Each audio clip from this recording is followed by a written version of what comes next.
Matata. The Africa we want: unity, consciousness, our culture, our spirituality, our history. One Africa for Africans worldwide. Motherland's calling its diaspora home.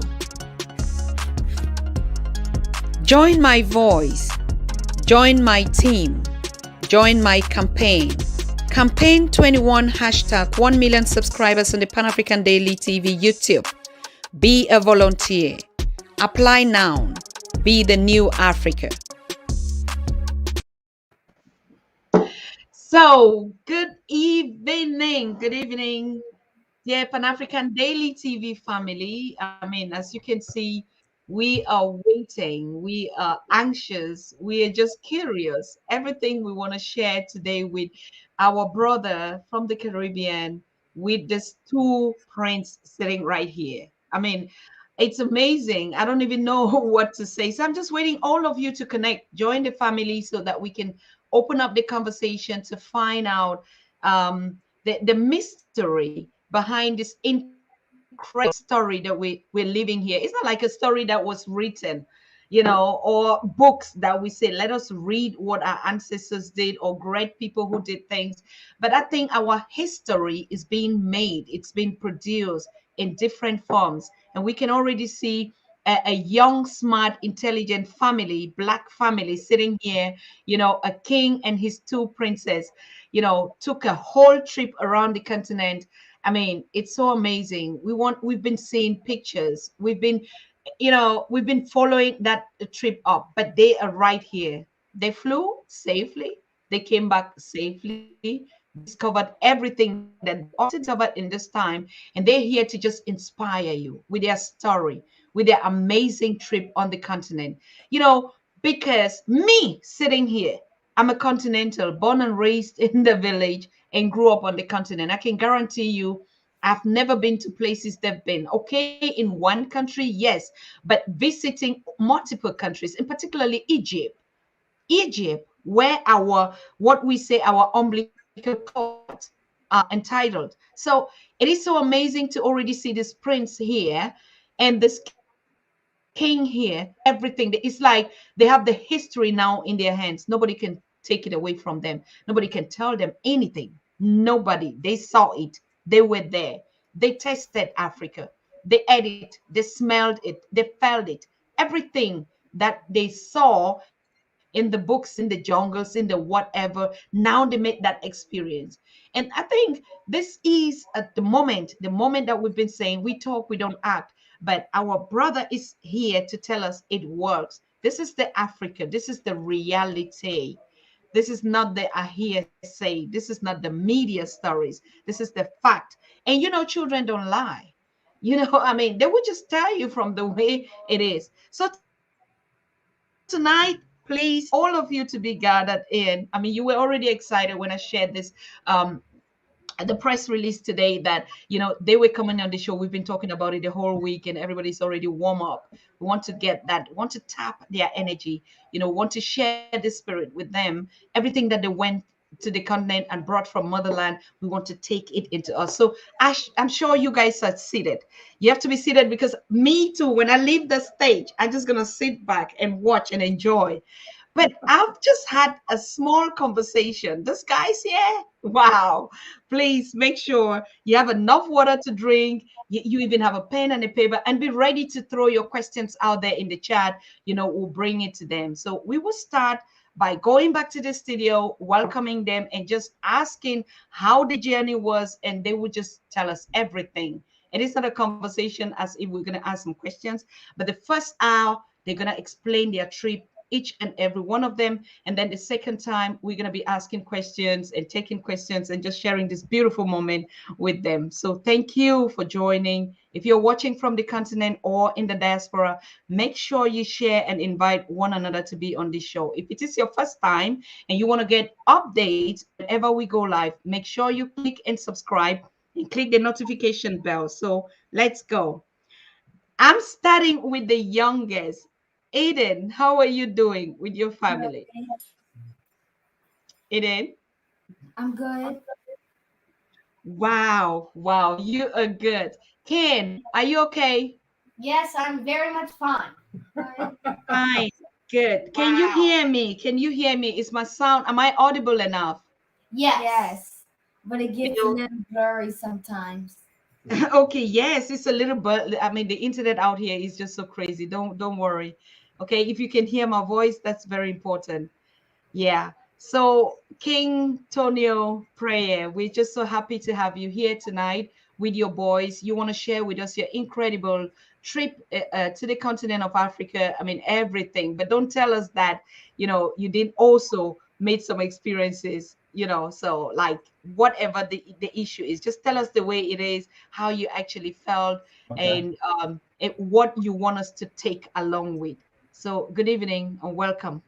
Good Oh, evening, good evening, good evening to all our friends in And Tanzania, family, in Egypt, and Rwanda, we love you all. Kenya. Kenya, we can't wait to see you again. And We love you all, and now we're gonna show you. I hope you can get these experiences. We're gonna show you the song. We're gonna tell you the song. they want to share a song that they learned in Tanzania with their friend Abu. If you don't mind, just a moment, just a moment. Go ahead, guys. Go ahead. Come on, sing. Okay. Jambo, jambo bwana, habari nzuri sana, wageni wakaribishwa, Zanzibar yetu hakuna Hakuna matata. Matata. That's what they want to see Woo! you guys first. Can you just do it one more time, please? Just Yes, one more time. yes, I yes. want to put only you on the screen now, okay? But I'm in the background and I'm watching you so that you Go can ahead. have enough space in the studio, okay? I'm gonna let them sing. Go ahead. Go ahead. Go ahead. Go ahead. Go. Jambo, jambo bwana, habari nzuri sana, wageni wakaribishwa, Zanzibar yetu hakuna matata. No worries. Be happy. And stay positive. All right, good. So just tell us, Brother Tonio, what really inspired you? What was the point where you said, now we have to go to the continent? I'm taking the boys out there. What was your motivation? Um, I first went to South Africa about 2 years prior to that, and I don't know. I wouldn't say that it was necessarily. I had a call to go. I had this deep sense of like something was missing, and living in the States pretty much all my life, traveling out through the world, going through the Caribbean. I really had this sense that something was missing. And when I went to South Africa the first time, and I actually stayed with a young lady, her name was Faith, of Mhm. all things, when I got there. And it's an incredible story as well. And again, I just felt as if something was missing. I traveled throughout, like I said, other countries, but going to South Africa, being there, meeting patient Kasala, again, meeting Faith, meeting her boys, something solidified in me.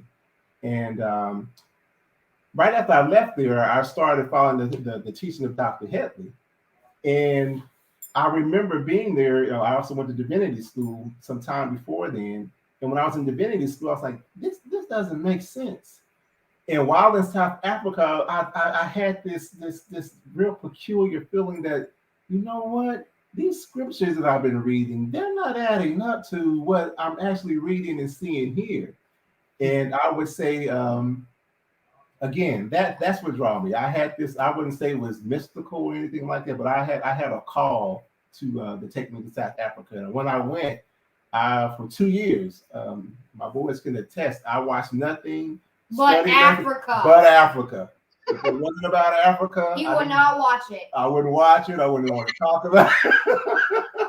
I consumed it. I ate it, and then I homeschooled them, and I was just driven. I was like the schooling that they're doing here in America. I'm like, no, this is a lie as well. So I started teaching them about the 54 countries of Africa, and as we started teaching, I was like, you know what? We're talking about all these places in the book, but let's make it real. Let's make this come to life. So finances, And I decided that I wanted to, for a period of time, for an extended period of time, go and travel back from Africa to the States, Africa to the States. And I would say the ancestors, the great I am, he made it happen for me. And I was able to do so successfully for a period of 5 months, back and forth, back and forth. But we were able to do it. They even stayed in Africa a period of time without me. I left them there with a friend of mine. For 1 week. Yeah, I left them there because I wanted them to kind of experience off and on how it would be how it would be without me. And they did a great job. But yeah, I traveled back and forth for a period of 5 months. It took off work, and it happened. That's all I can say. It happened. Wow. I mean, 5 months on the continent. I mean, let's I don't want to think how much budget that was.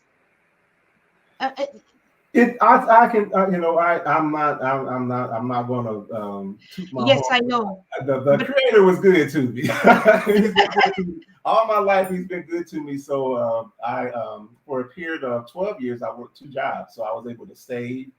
And again, I would say the ancestors, they let me come home. I would pretty much say free of charge. Free of charge. Yes. Yeah. Good. I mean, from the day you started and say we are traveling now, did you get some kind of like, how did you pick up the countries and the spot that you visited? When we got to Rwanda, there was actually a shutdown, and I was like, you know what? I don't want to just come here and just sit because I got a limited time to be here. So I decided, I was like, I've always wanted to go to Egypt. I said, do you guys want to go to Egypt? And they were all for it. And a friend of mine, Dr. Lisa Burrows, I was like, just travel with us. So yeah, we decided then, we said, okay, we'll do some time in Rwanda. We went to Egypt for a while. We stayed there a couple of weeks. And then after that, we returned to Rwanda. And then I was staying in a hotel for 1 day. We did then the quarantine. And then I decided, I was like, you know what? That's I think I want to go to Kenya. I want to go to Nairobi. I want to go to Tanzania. And it just. And once we went to Kenya, we learned the language Swahili. Yeah, and we met see how it a goes? girl named Rose, and we met her son Benhen. Because when we left, we stayed for 2 weeks. 1 in Nairobi and 1 in Mombasa. Mombasa's heat was like, it was hot. Okay, she's gonna ask a question.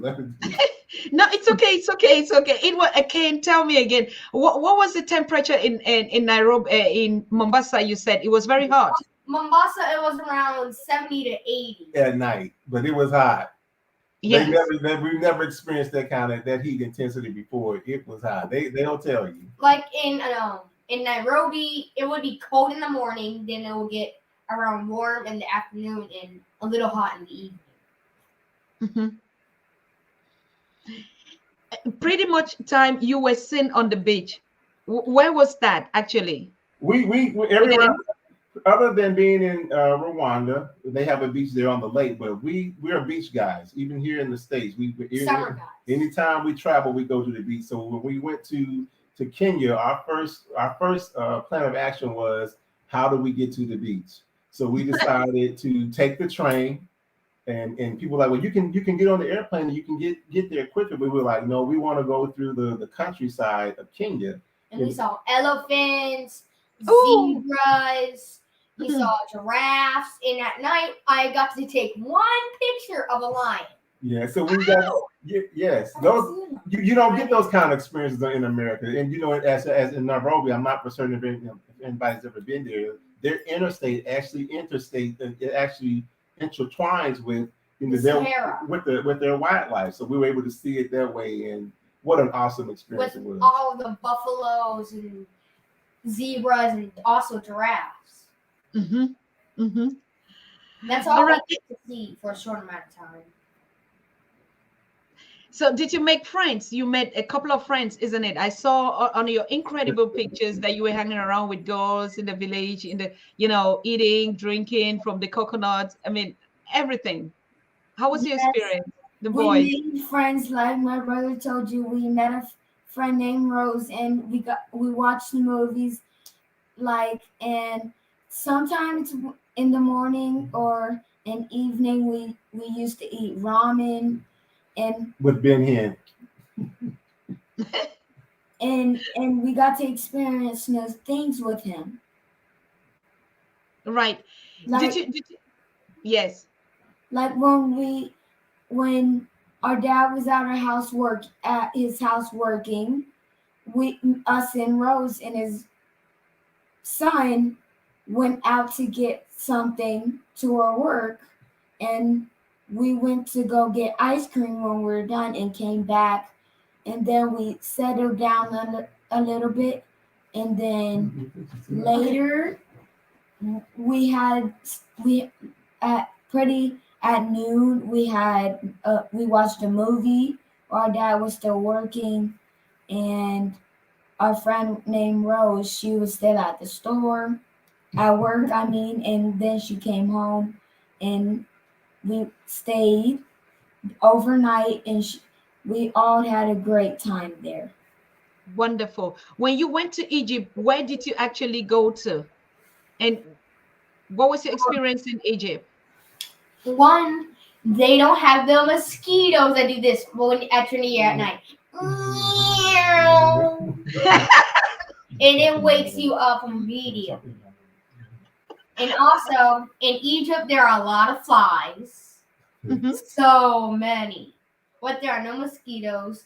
The heat is the same. It was intense. Okay. But I saw you riding on camels there. Yeah. Where was that? The camels were great. I got to be the leader twice. Then I let Aiden have a chance. Okay. You were not scared.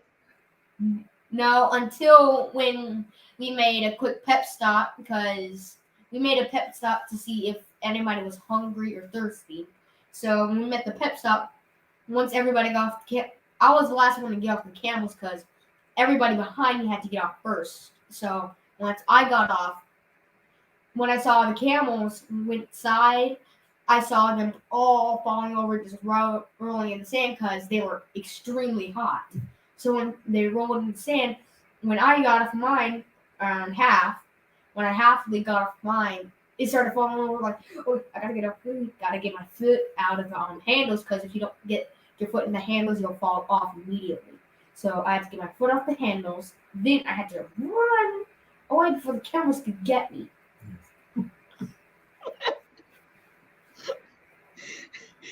Like in a real movie. I'm telling Yeah, you. trust me, traveling with two kids, you know It was great. It was great, but it's Tiring. it's a real Struggle. live movie.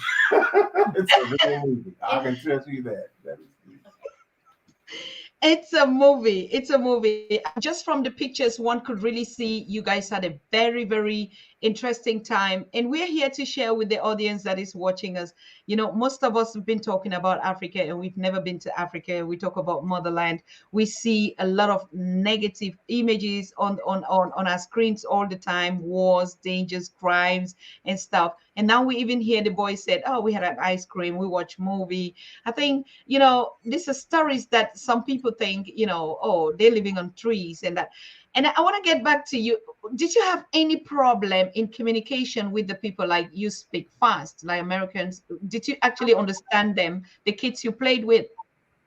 Well, no, not really, because when we were in Egypt and in Nairobi, and also in Rwanda, we had to ask them, what are they saying? Because we didn't know their language. Mhm. But eventually, like I said, When you start to pick it kids up, absorb. They can at this moment, if you ask them to say something pretty much in Yes. Swahili or Kinyarwanda or even Arabic, they can tell you. Like if I tell them how do you say thank you in Arabic, they can tell you. it's Asante sana. No, no, not Wait. that's in La. la shakram. And then if La I shakram is no thank you. Shakram is thank you. and if I tell them to say something like in terms of good morning in Kinyarwanda, would say. Maramutse. Manamutse. You see what I mean? I could, you can cue it on with them really. Like really me and Aiden are gonna say some Kinyarwanda. If- Aiden Maramutse. Maramutse.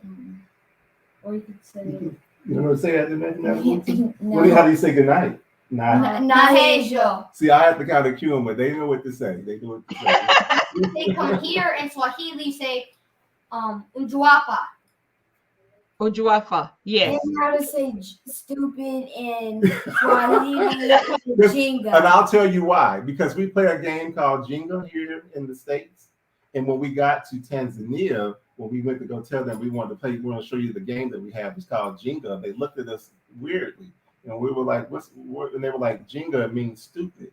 And we're like, we've been playing the game all this time that means stupid. They're like, yeah, you guys didn't know that. So that's how they learned that word. Ah.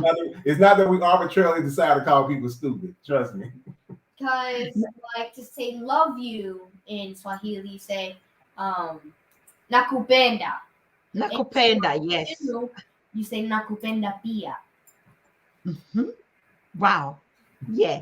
So you see, we're learning some Swahili right here. Nakupenda. Yes, of course, I know the word most of the time, but I mean, this is so interesting. Tell us more about the food.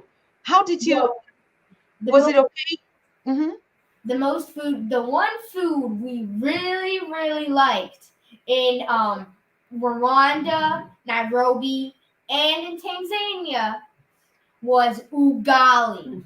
We Ugali. loved the ugali. Mm-hmm. Like if they gave us bread for lunch or something like that, it with beans and other food they cooked, we said no bread, ugali. They prefer the ugali over bread. Can you describe the way ugali looks like? I mean, It looks like a big fat white sponge. But you can eat it. It's kind of like in what is it? Ethiopia, they don't use ugali, they use angela. It's kind of like that. But angela has a little Sweetness. salt, a little sweet and salty taste. Mm-hmm. And ugali, it has no taste, right? It has no taste unless you put it either with beans or the small fish with the small sardines. The small sardines with either some tomato paste with tomatoes, onions. Yes. And including with beans. Beautiful. Did you try the hot pepper? No. Yes, you did. You know what it's called. Pili pili. See? Pili pili. Wow. Pili pili. Right. So did you? There was no rain because I think this is dry seasons out there, right? When we were there in Rwanda and it would rain around. It wouldn't rain a lot. Like towards morning to noon, it would be sunny and hot. In the evening, it around would 3 get to 4. It would get around rain. Right. And tell them the rest. You can talk. And when we went to Egypt and the Red Sea, while Aiden and our dad and our friend, was clear. Yeah, we went snorkeling. We didn't do the scuba diving because we had to do training. But when we went snorkeling, when we went under there, me and Aiden started hyperventilating because it looked like you were in the real motherland. You got to saw all of the colonies of all the fish and all. We tried catching some with our hands. They were so slippery. They're so slippery because of the water. And we got to saw the coral in the real Red Sea. And while we were there, everybody said, "Everybody, come down," because they gave everybody their fishing lines. It's not like the fishing line where you just roll it like this. It's like the fishing line. It's a stick. No, not the stick. It's like a little ball with some twine.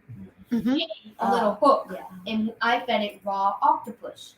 And I put it on there. I put a lot. Calamari. Well, yes, calamari, which is octopus. I put the octopus, I put a lot because I told myself, maybe fish like big food. So once I grabbed it, I spin it like this, and then I threw it. The one time it worked, but I didn't get any. It took me a few times, but on one time as you I can got see, it this stuck in one my loves foot. to talk. But then I took it out. It didn't hurt. It was just in right here. So once I took it out, okay. Beautiful. Now you have to, it's really interesting the way you're here to talk. You're here to share that experience with us. So, Eden, did you meet? I mean, if you want to compare the United States or where you are with Africa, what are the differences that you would make? When you The, would say, oh, here I like this, here I don't like this, that.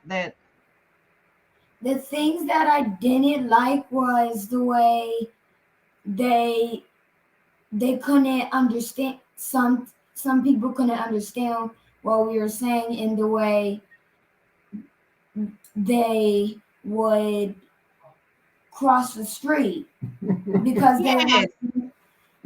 when they drive, the people like to cross the street while you're driving. Hmm. In Rwanda, they're called motos, not motorcycles here in the United States. They're called motos, and they carry babies in the front and some in the back. Hmm. And when you're driving, they drive so fast. And one time, we got to experience, because there was this guy, because at night we were coming home from a restaurant in Rwanda with a friend. Well, so some were Hondas. yeah, and we saw a guy on the back of a moto Coming up a hill and he fell off. because the moto driver, because they like to drink banana beer, which makes them drunk. So They're gonna tell it all. He drove on the curve. They gonna tell it all. He drove on the real curve. He drove on the curve. The tire hit the curve, and the man fell off. He might have either broke his leg or sprained it, because his leg went up. And we heard the tire squeak like this, and it screeched, and everybody stopped. For a brief moment, we got to see until our dad said, because he was thinking I might try to get on the moto just one time. Until he saw me, he was like, nah. We saw two people.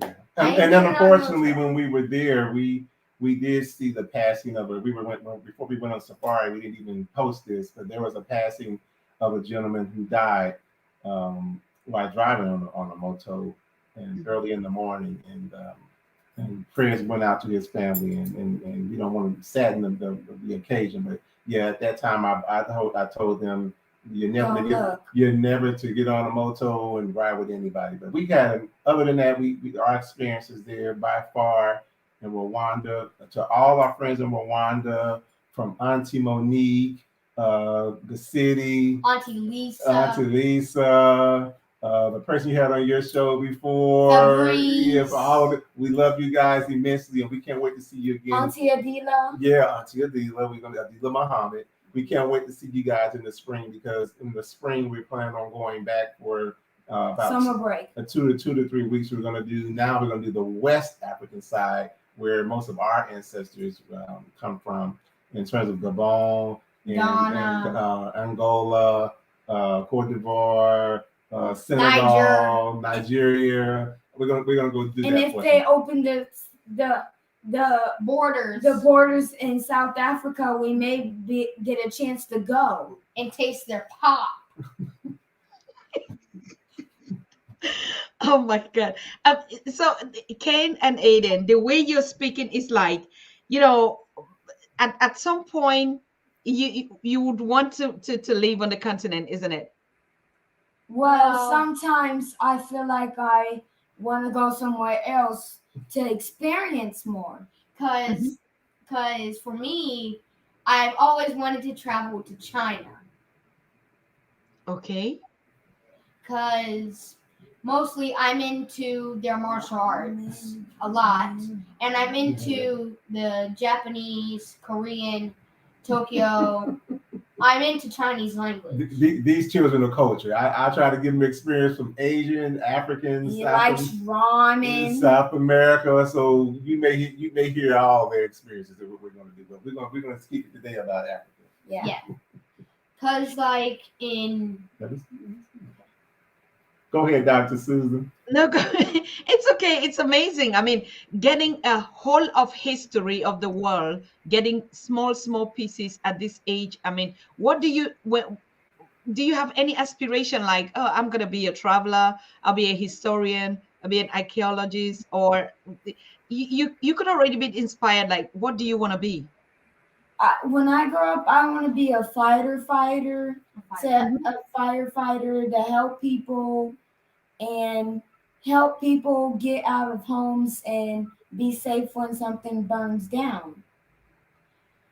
For me, I want to be many things. One, I want to be a soccer champion. I want to be a martial arts champion.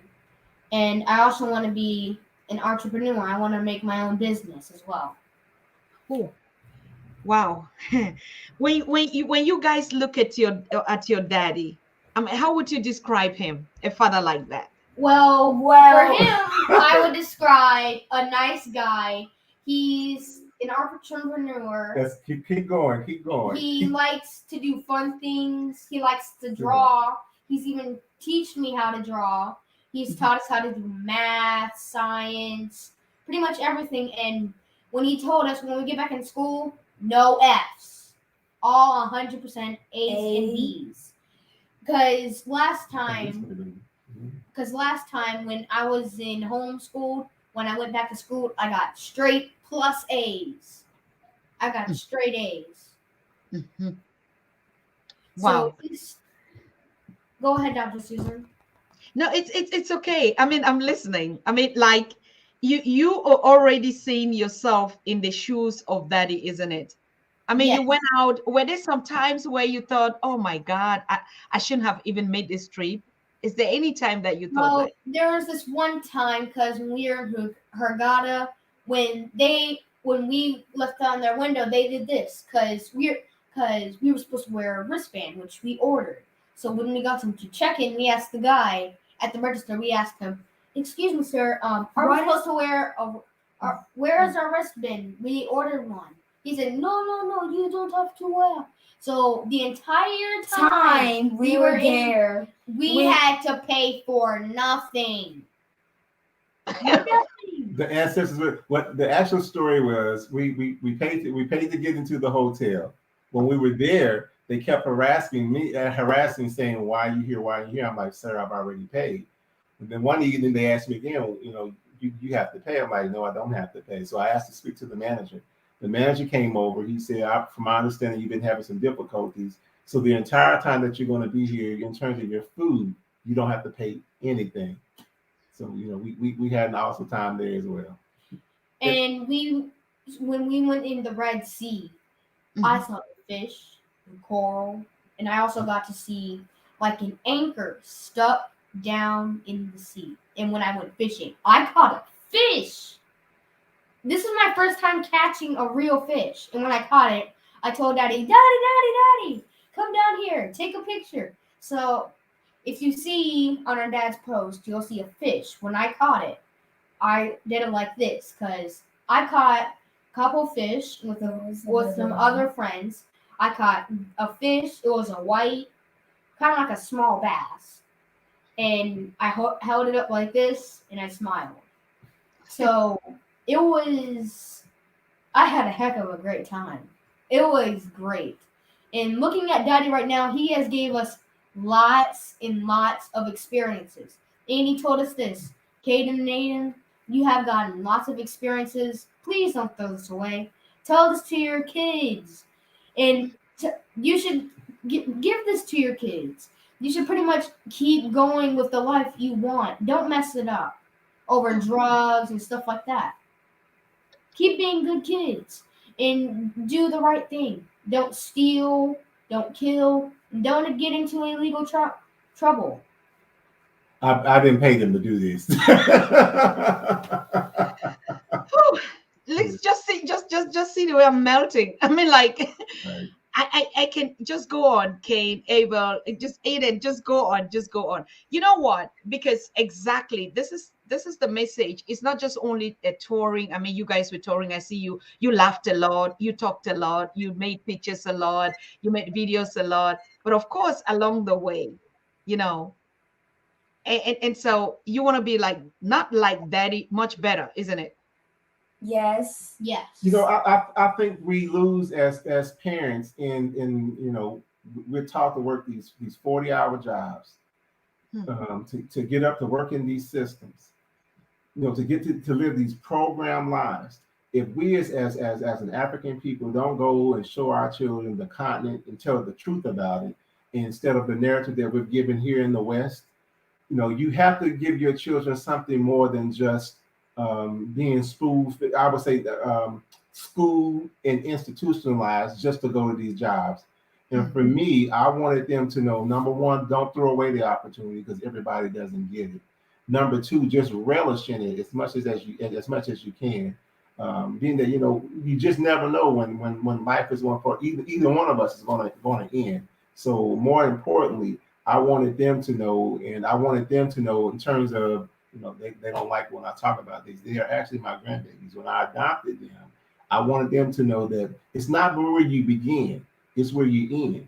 So take the experience that God and the Creator has given you and relish in that. Show somebody else the way. Let somebody else know that even though you started off where you're at, you can go further than where you are right now. That was my goal for them in terms of giving them the gift early on to see the world, not to be how I was raised. Here in the States, you get to see one facet of life.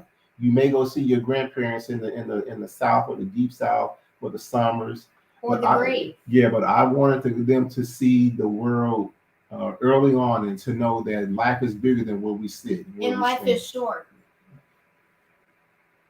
No, not for you. You have all the life ahead of you till your life is not short. You have too much life ahead of you. Okay. And that's the reason why daddy's already putting you on this channel. Okay. You have too much life. Your life is not short. Now, but one thing that was very interesting, Brother Tonio, like you said, I mean, when they saw the Red Sea, this is some things that we hear in the Bible, and it's like it's not even on the planet. For them when they got there, they were actually I don't know, you get Feeling. this feeling and notion that the Red Sea is in heaven. and, these stories that are not true, but when you get there and you see it, you're like, wait a minute, this sea is not really the sea that I thought it was going to be. It's An experience. It truly is an experience. And like I said, snorkeling and seeing the corals, I'm just amazed that a lot more people don't go to that part of the world and go see Kemet and go understand, truly the creator of mankind, and understanding that, we as a Black people, if anywhere in the world that you see any civilization that has been created, has been known, we are the ones that are the genesis of that. And I wanted them to see that for themselves, not through the lens of any how can I say it, traditional white schooling. I wanted them to know for themselves what Egypt looked like, and to experience that through their eyes, through their own stories, through their own taste, through their own foods, through their own fortunes and misfortunes. That's what I wanted them to experience. Mm-hmm. But was the sea red? Why It's did you not. Well, one part is like in the middle.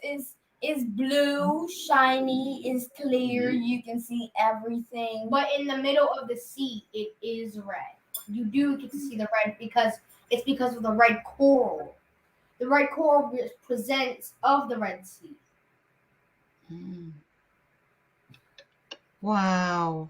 And what we're doing now, and what I've done, and what we're starting to do is, I've taken it upon myself for African nationals to pay for their passports. I want other African nationals, other students in Africa who want to travel throughout the continent, who don't have the resources to do so.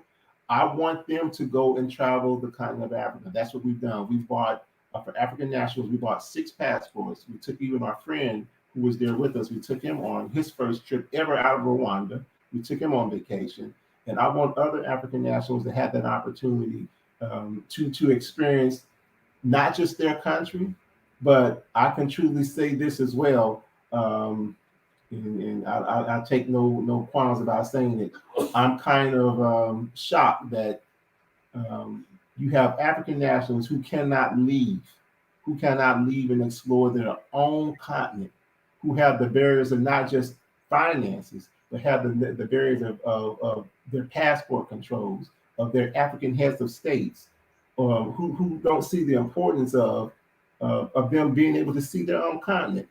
One particular incident when we were leaving the country, one of the passport control individuals asked the person that was traveling with us, "Do you have a return ticket? You must return. You can't leave unless you have a return date." So my job now is to um, let those individuals give to those individuals who want the opportunity to have a passport to travel their continent, to be able to do so, and to be able to do so without the barrier of it's $100, $100 passport. As you know, sometime here in the West, $100 is menial money to us in terms of some salaries. But I want other African nationals to be able to have the opportunity to leave and leave Kenya, leave Tanzania, leave Rwanda, leave even South Africa to go explore other places by at least being able to purchase them a passport. And that is my gift to some that we've done. Um, this is very, very, very, very pertinent to what you're saying. You see the reason why we keep talking about the Africa that we don't even know. And now, one of the issues that we realized in our research was like, why do the West that we always condemn or about the narratives that they bring is because they travel the continent at large. And so when they bring these stories and reproduce it to us, if I've never been to Ghana, I've never been to Kenya or to Tanzania or Ethiopia, you can say anything and I'll just go for it because I've never been there. So that traveling is very essential, and we would really be happy to accompany you. I mean, media wise, any experiences that you make there that that we can reproduce it, we would follow you on your project, because I think that is what we call the education, the Pan-Africanism. We can't talk about Pan-Africanism when we just live in our quarters and have never even been to the major towns. Honestly, no idea, no clue about that. So I Right think there, that's on, yes. on our on our travels there, we met so many people that have never left that have never left their village, that have never had the opportunity to go not just 50 miles, 100 miles, but the individual that we took with us, for him to travel like he does, and to know that for 10 years he has his passport, and with the proper resources he can travel throughout his own continent, his own motherland. That was very important to me, and we call him the city Kade, which means security, but his real name is Jean B.A. If he's Which is January. when we get a chance to see him again, we want you to know that we love you, brother. We can't wait to see you again. We can't wait for you to travel with us. We want him to, when we have an opportunity, we want him to go to Egypt with us when we go back the next time. Mm. Um, Tell me about, did you people go to the marketplace? Did you go to the market square? Tell me about the street, the boys. Is it busy, noisy, Well, active? sometimes in Rwanda, it will get a little busy at the market. I will see a lot and a lot of people just buying bananas, oranges, pretty much yes. And when we went to Egypt, if you see the interstate, you know the lanes that go straight. There's people who driving straight are driving backwards, and people are pretty much walking on the interstate. So we were told in the city of just Cairo that they live, that the population there is 22 million people In one country. in one city. So we had to tell them that I had to explain to them that this is not like it is in the States. It's a different type of interchange and interstate in terms of how people just commute every day. So you need to take this in because it's just a different experience. And I wanted them to enlighten them just on the different experience in terms of just commuting in a different city. How do people react? Like, I think Egypt is really about a lot of tourism, particularly us that are going out there to find out the history about our roots. How is the openness? Are they? Well, They're pretty open. I mean, we had no difficulties in terms of communicating with anybody. We had great experiences there, and um, I can't say there wasn't any overt racism or tribalism or any difficulties of a such. We had an awesome, awesome, awesome, great time, and I again with I want to tell all those out there that are watching in the diaspora, go home to Africa, explore your land.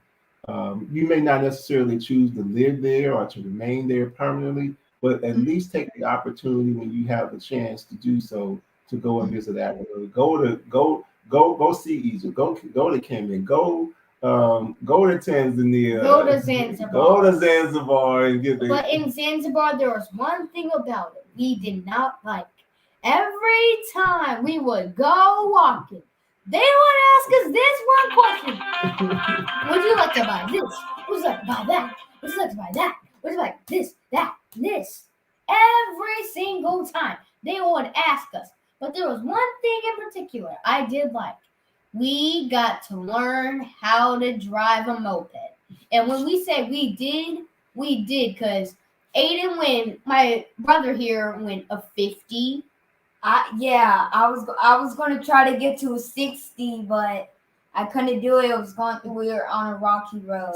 See, let me explain. I'm the kind of dad where if you're there and we meet people, they have a brotherhood. His name or a brother. His name is Abu. ABU or ABOU. And he took it upon himself while I was relaxing on the beach to take them on a moped, and they had an awesome time. I did not know till they returned that they had actually drove the moped, and from my understanding, and that's just it as well. When you go to Africa, you're going to see kids do things that we would see here in the West would be strange, but you got to remember survival skills and life skills in Africa are different. So yes. I can't have you in a place where you think you can just alone and learn the culture, learn different things, and then if it takes you to ride a moped or to be with people who can take you to the market and learn the language better than I can, why not let them have the opportunity to do so?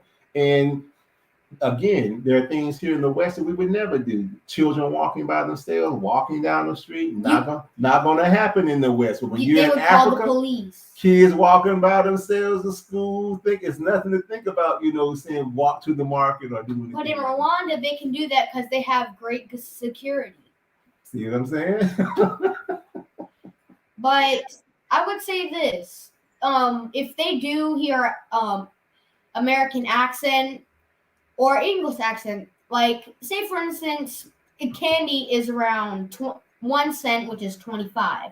They say 15 London francs, 15 London francs for you. So they have to learn that there's a difference when we speak with these American and British and accents and European accents. It'll be high. That they're going to treat you differently. So that was a harsh reality for them to learn, but they did have to learn that you are treated differently because you are a member. You're not an African national.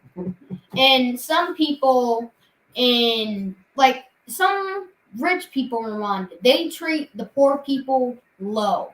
They don't treat them as all equal. Mm-hmm. So they learned that.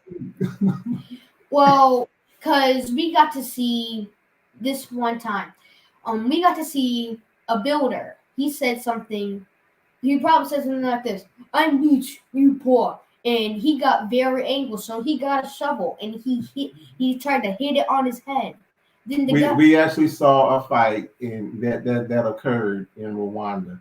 And I know Dr. Paul, Dr. Kagame is going to be like, wow, really? But we actually got to see some fisticuffs take place there in Rwanda. It's a safe place, but people are human. And yes, we saw an outbreak. I mean, when you saw that, Kane, was it shocking to you? I mean, people fight. They fight every day in everywhere. Well, but this was an unusual fight. They used weapons like shovels, and when the guy hit his head, the other guy got very, very angry. So where you smooth the cement? He got that, and he threw it at the guy multiple times. A trowel. He threw a trowel in.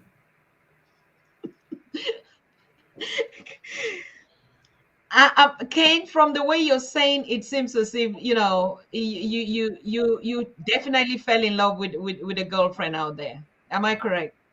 Yes, because every time she would start walking, I would pretty much run away and just look. So there We was we these guys at the. we're dealing with pubescent kids, so we're gonna move on past No, that. no, No, no. no, no, Keep no, it. no, no. We're done with that part. We're gonna move on. He's pubescent, so we're gonna leave we're gonna leave that alone. It is very interesting how you connected, how you met, the different. I saw from the pictures in the village, you met your friends, you met different, set of people, the elders, the youth, the people of your age, friends, boys, girls, and all that. And that's the purpose where I asked that mixing up, that mix and that experience that you had with the different, age groups was very, very interesting. And I cannot wait that you people are going to make the West Africa experience. Now, what is it that you put on your topic next to see? Like, okay, apart from, I'm talking about West Africa. What would you really like to experience again? In Like, West Africa, I want to go to Gabon. I took my African ancestry, and I'm 99% from Gabon on my patriotic side. So I want to go and um, See where we're from. just to see where we're from, just get to know the villages, just to be able to experience the food. Again, I'm just in love with Africa. I'm in love with every part in terms of the culture. I'm in love with, again, the fortune and the misfortune. I want to see the arts, the fashion. I want to see it all. I really do.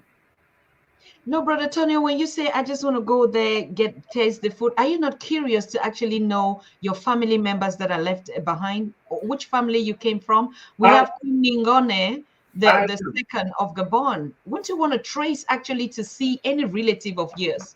I'm from the I looked it up and it's from the I want to make sure I'm saying it correctly. It's not Obama, but the Abampa tribe. And what has happened is when I posted my results, there's an actor in South Africa who's actually from this tribe, and he got in contact with me. We DM'd a couple of times, and he says, this is a very small tribe, and I'm actually from this tribe. We're probably actually relatives. And I'm like, you Mhm. got to be kidding me. So I would like to go to the region. It's OBAAMBA. I think that's the tribe that we're from. So I would Yes. like to go and visit that area.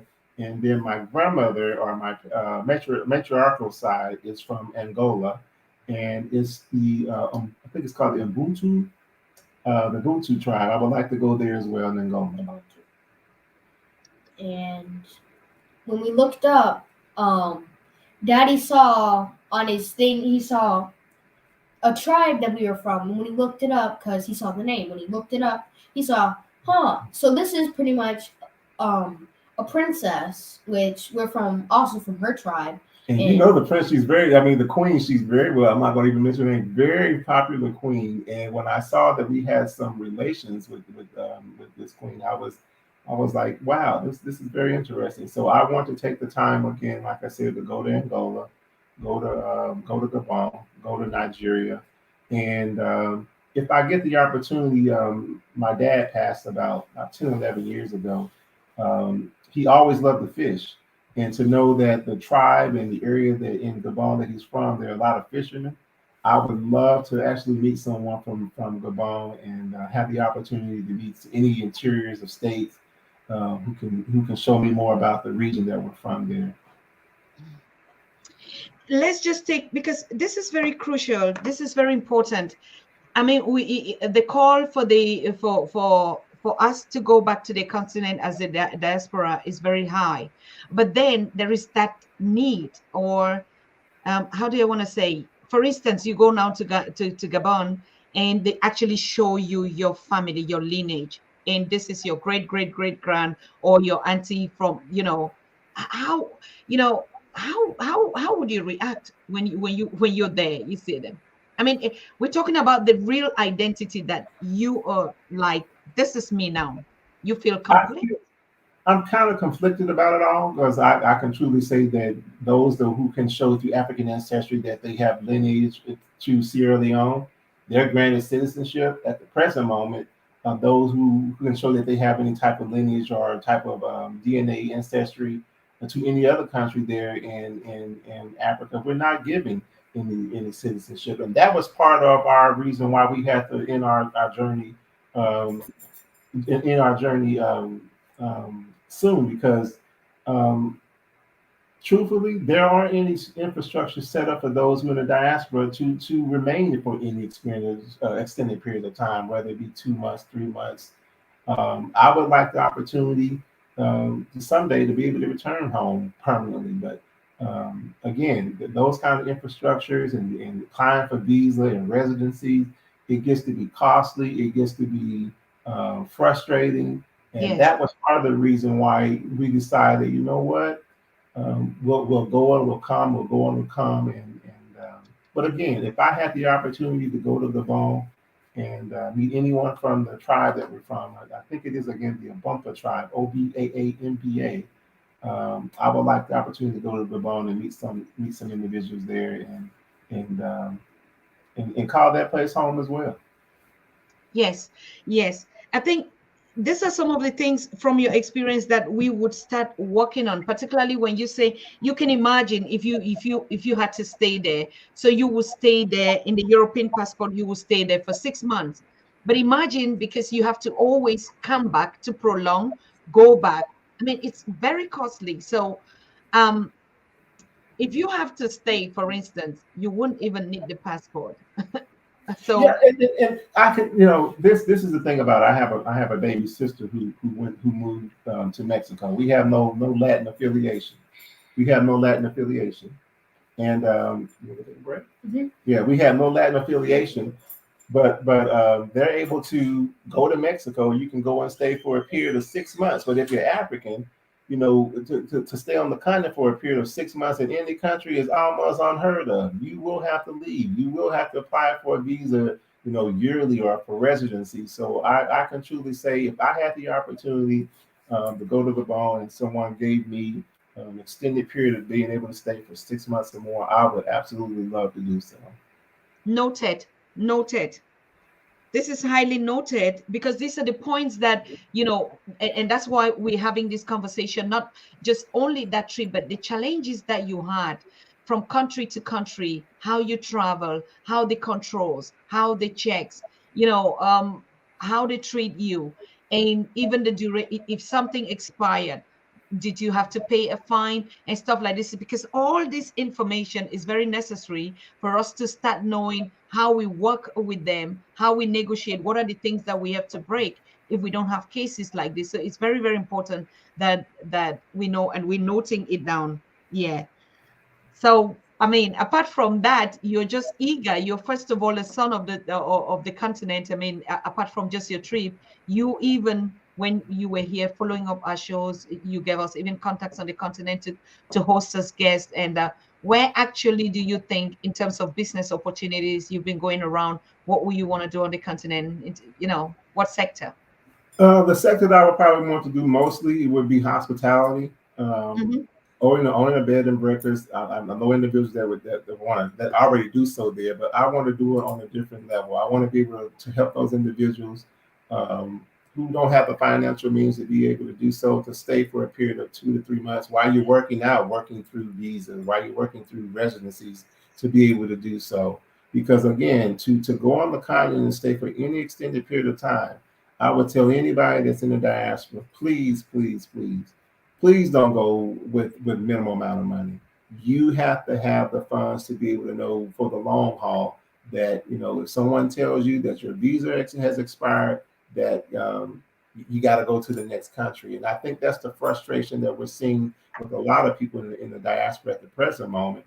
A lot of them are returning back home. A lot of them are going from country to country. They don't want to leave, that they have to, because you only approve a visa 90 days at a time. And when you go to it, and then even now to go to some of the countries, you have to apply for an e-visa. And getting that e-visa applied through the electronic process, it is very, very, very frustrating. It's not something that you can think that's magical or easy. You have to be, pack your patience. Know that the process is going to take some time, but you can get through it. But if you go into the Land, don't go there thinking that with these rose-colored glasses on that it's going to be easy because you have black skin. It is not going to be so. It is not an easy thing to do.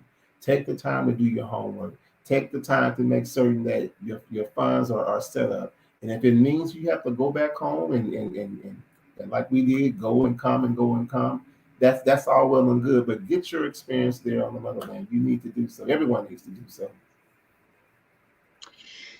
That is the reason why we need to be all of us on the continent, because I think sometimes coming from the continent, you hear this is just like some rocket science. I mean, there's some things that we can argue, we can be so bitter about, irrespective of our love for motherland, and with all this bottlenecks, it's actually crazy. And I think there's a lot that we have to do. There's a lot of education to do in terms of even the leadership. Most of them are also absolutely ignorant. Can you agree that with me? I can agree there with you, and I know people say something has to change, but it has to go beyond far change. I'm demanding all the African heads of states, will you please, please, please make it easier, not for just for those who are in the diaspora to travel and to be to go from country to country, but for your own citizens. Make it easier for them to be able to apply for a visa, get a visa. Don't charge them the same rate that or USD that you would charge me to get to get a passport. And not only that, be more kinder to them when they're wanting to leave. In terms of, I can like I said, the individual who was traveling with us, don't embarrass them. I know they need a ticket to come back home, but be more kinder to them. This is their first time coming out the country, leaving their countries, their respective countries, and be more kinder to them. This individual who traveled with us, he even expressed to us, he was somewhat ashamed that he was even talked to the way he was. And yes, we understand he needed a return ticket to come back home, but that was all taken care of. And what a great experience again that he had. But I'll begin to say that I'm asking the African heads of states, please, please, please get rid of these barriers for African nationals. For making it so hard for them to be able to travel from one country to another. There's no reason in the world, if you live in Rwanda, Kenya being next door, that you should not be able to travel with ease. There's no reason in the world, if you're living in South Africa and you want to go to Ghana or you want to go to Ethiopia, that it's not easy for you to do. That it shouldn't be a costly affair. And not only that, to those in the United States. When African nationals come to your country saying they want a visa to come and visit the U.S. or come to Europe, make it a little bit more easier for them. Not everybody's trying to come to these countries to stay and to get a job and never return. These are individuals who really have the hardships of living in their countries, and they want just what we all want: a better life, a better way of living, and make it a little bit more easier for them. Thank you very much, brother. I think it's essential, but we have to do the groundwork. We have to. There's nothing that can convince me that, we can create a lot of impact when we're on the ground, and when we actually would take some of these responsibilities into our hands to manage these things. There's just no way that it is, because what I'm saying is, from my own experience, a lot of ignorance in these transactions. What do they even bring us back? It's not the question they're asking, but just that ignorance. There's too much ignorance that somebody just does something. He cannot even be aware, not being conscious of what he's even doing. And so the first very important point is this one, like African nationals traveling from one country to the other, because that's where the market is. Exactly. Yes. I mean, if you're talking about an African free trade agreement, Yes. the greatest resource that you have is your people. Yes. Why are they not allowed to work? Okay, if I'm living in Rwanda, I should be able to work in Kenya. I shouldn't have to go through all these processes to get a job, to go from one country to the next. It's a shame when you think about United States citizens or European citizens. We're able to travel, even as our songs say, from sea to shining sea. I can get in my car and go from New York to California and drive without any issue. No visa, no anything. In these stolen lands that these people came and stole. But African nationals in their own continent can't go from Rwanda to Burundi to Uganda without all the riffraff and all the foolishness that they have to endure. Um, I am truly amazed again that there are individuals who live 100 miles, 200 miles within a border, and you need a visa. It's unheard of. To have a visa to go from country to country as an African national, it must be abolished. And I'm asking that something be done immediately. You see, brother, that's the reason why we are advocating for one passport. I mean, if we look at Europe also, it was the case. It was the case until they had the one European passport. You can also just leave from Belgium, you went to France, or you go to Luxembourg, or you go to the neighboring countries. You had to have a visa. And But same thing with money. Sorry, same thing with money. Before they had a common currency, euro, they also had individual currencies, and they had to. And that's the reason why we're saying it is just so difficult. You know, even from the leadership, the leadership should be, of course, see already know now in the 21st century that they need a common passport and a common currency. Why do you think it's so hard for simple things that people just, like the boys just talking about simple things, and leadership cannot handle that? I mean, it's a systematic. I don't know how to even I don't want to call it race because we're the ones doing it. Is that what is that? What can we you have when these people came to the continent of Africa and broke off into these little bitty countries and colonized Africa, they did a fantastic job. And I think Doctor says that they have colonized the mind. People are so proud to be the individual Kenya. They enter into Kenya. They're so proud to be the individual Ghanaian. Understand that you're a collective whole. You're not just this little bitty small segment. When you see an African, you should be able to explore the whole continent of Africa. Don't colonize or just get just microcosm in your mind thinking that you're just Kenyan, you're South African. Yes, be proud of those regions. I understand we've all gone through things. We're all proud of what our ancestors have gone through. But to be able to explore the continent with ease, to be able to really truly have a country, a continent that is free, the barriers have to be broken down. I mean, particularly we're talking in terms of business and travels, right? I mean, Correct. a trip like this that you just went through, you definitely put a lot of money. I mean, that's why I asked that question, because we're talking in terms of not just going for passion, for sightseeing. Yes, everything is all with it, but you had to pay at every time. It means you had to create a job on the way, right? You paid money, you left money there. And that's why tourism is one of those biggest sectors. And you see when they're bringing all these bottlenecks, travel here, not travel there, it's just another system, another trick to shut down the tourism sector of Africa.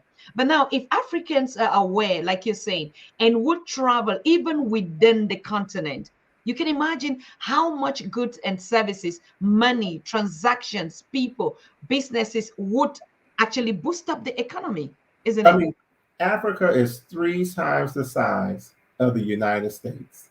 Yes. That alone in just numbers.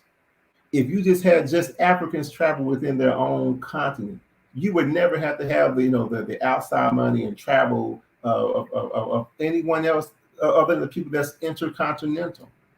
I mean, it's absolutely absurd that you would have, like I said, individuals who live in these little bitty countries who can't leave without, a passport to go to a neighboring country. Yes, they say, well, you can, you have an East African passport, or you can go from this place to that place. But when you get there, how can you afford the ability to stay in a hotel or to get housing? The business and the economics that is being done in Africa, it's intentional. Yes. It's truly intentional. Africa remaining poor and being poor, it helps those of us who live in the West. There's nowhere in the world that we can live the life that we have without Africa truly being, I'm truly saying it as an oxymoron, being poor. We all thrive off the poor nature of Africa. There's no other way to put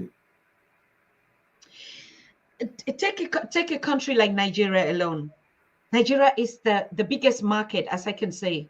in terms of resources, in terms of even just the buying capacity. Anybody that wants to invest, or from the West or something like that, or they invent or they create, be it what, the first market that they locate in the west of Africa is Nigeria, because of that population. Is your population in the state 300 million, and if Exactly. right, and just imagine you would produce just a pen, and even 1% of them would buy your product. Tell me how much money we want again. But the idea of not traveling, just traveling, because travel is business, isn't it? It is business. I mean, um, at this present moment, to even to leave from one country to the other, God bless you, one leave from one country to Right. the other, just to get a COVID test. It's three of us, $50 per person to leave a country. That's 150. Get to the next country, take a COVID test. $50, $60 to get there. That's 300. Now it's Mhm, time to leave. That's not including paying for the visas for three people to get there. That's mhm, another 70, 80. To come back again, it's another, it's seven, eight, $900 just to enter and to leave to come from one country to the next. I mean, the money that's being made in terms of just travel, just paying for COVID tests is astronomical. But I'm just urging again, there needs to be some kind of passport given to those. And I have such a love for my brothers and sisters there on the continent. For them to have to pay for visa to go from one country to the next, again, it's insanity. It should never have occurred. It needs to be abolished. It needs to, it has to come to an end. There's no way we can ever say we're going to have one Africa until we get rid of the visa, until we get rid of just the foolishness of a visa.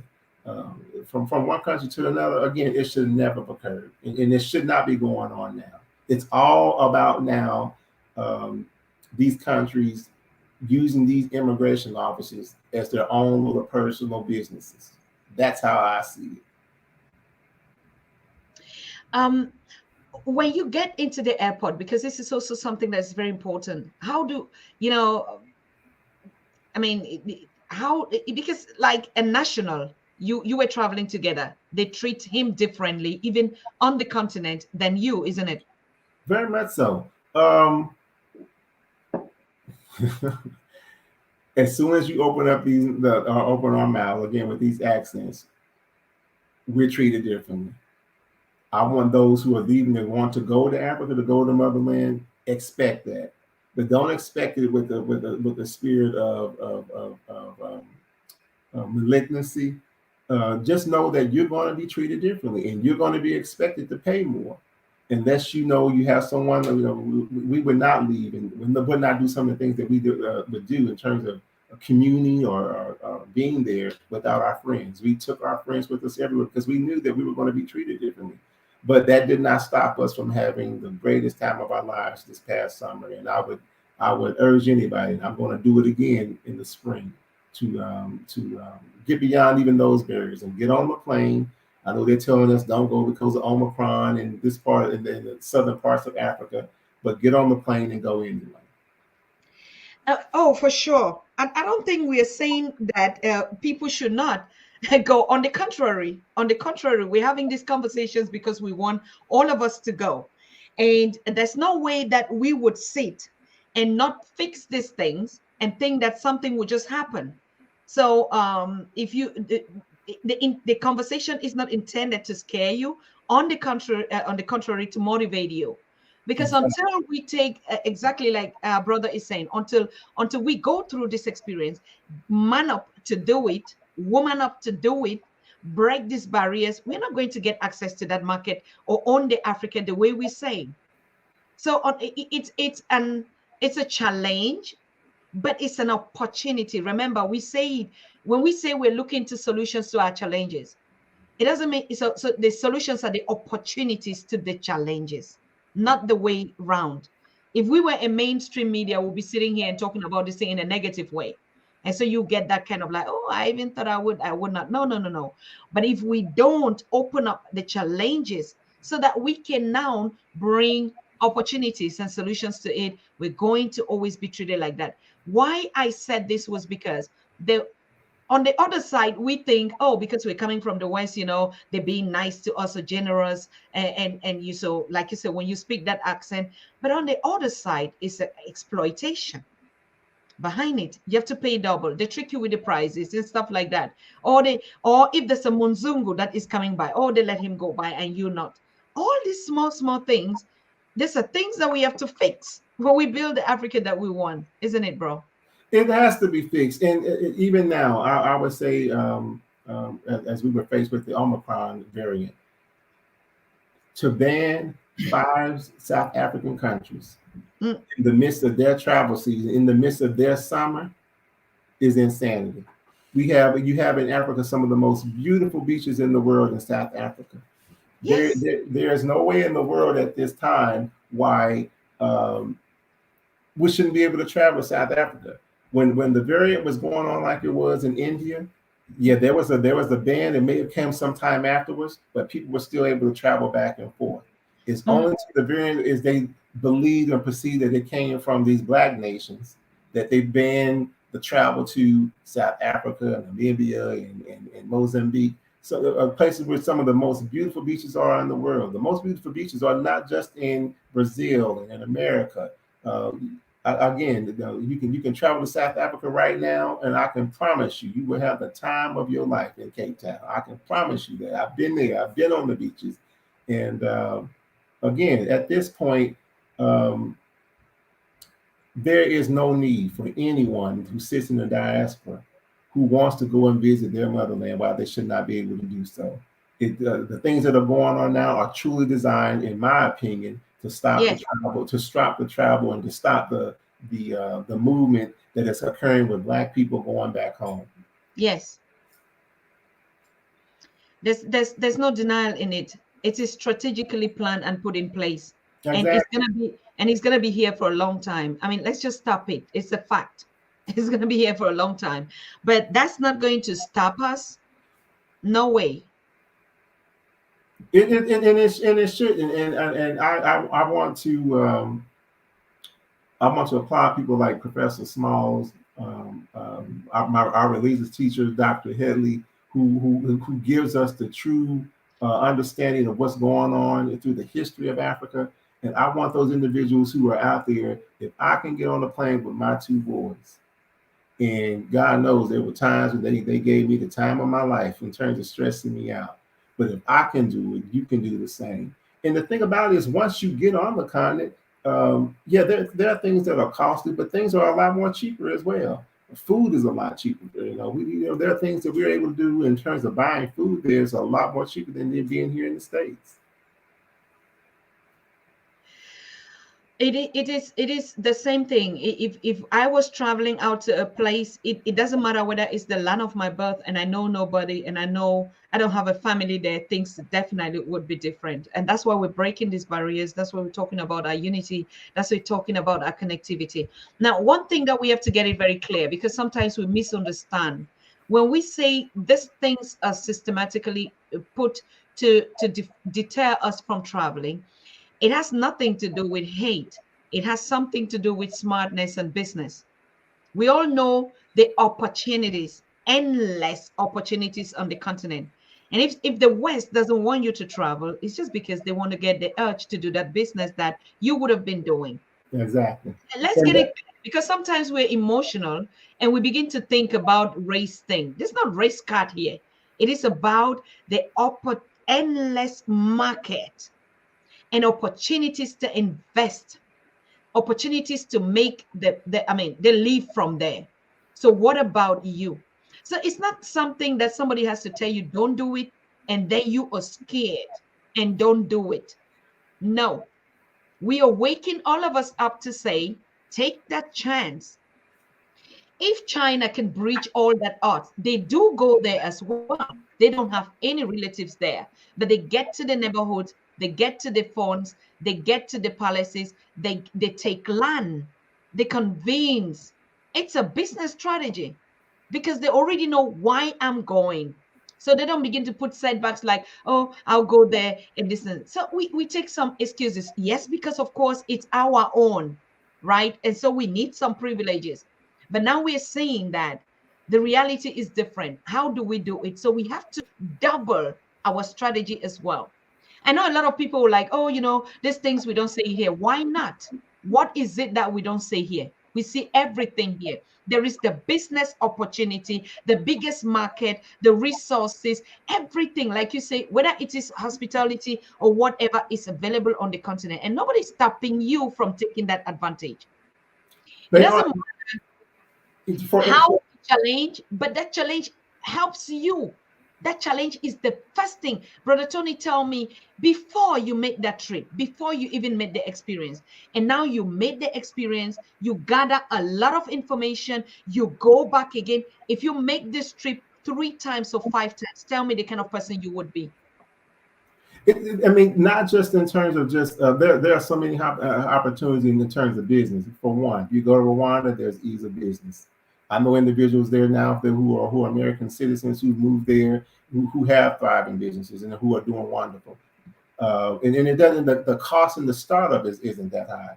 Um, I mean, I'm truly baffled in terms of people say they want to be entrepreneurs. What a better place to do so in a place like Uganda? What a better place to do so in Rwanda? That more better place to do so. Yes, the startup capital to start a business in Kenya is $100,000, but after you do it for 7 years or more, you're able to get your citizenship.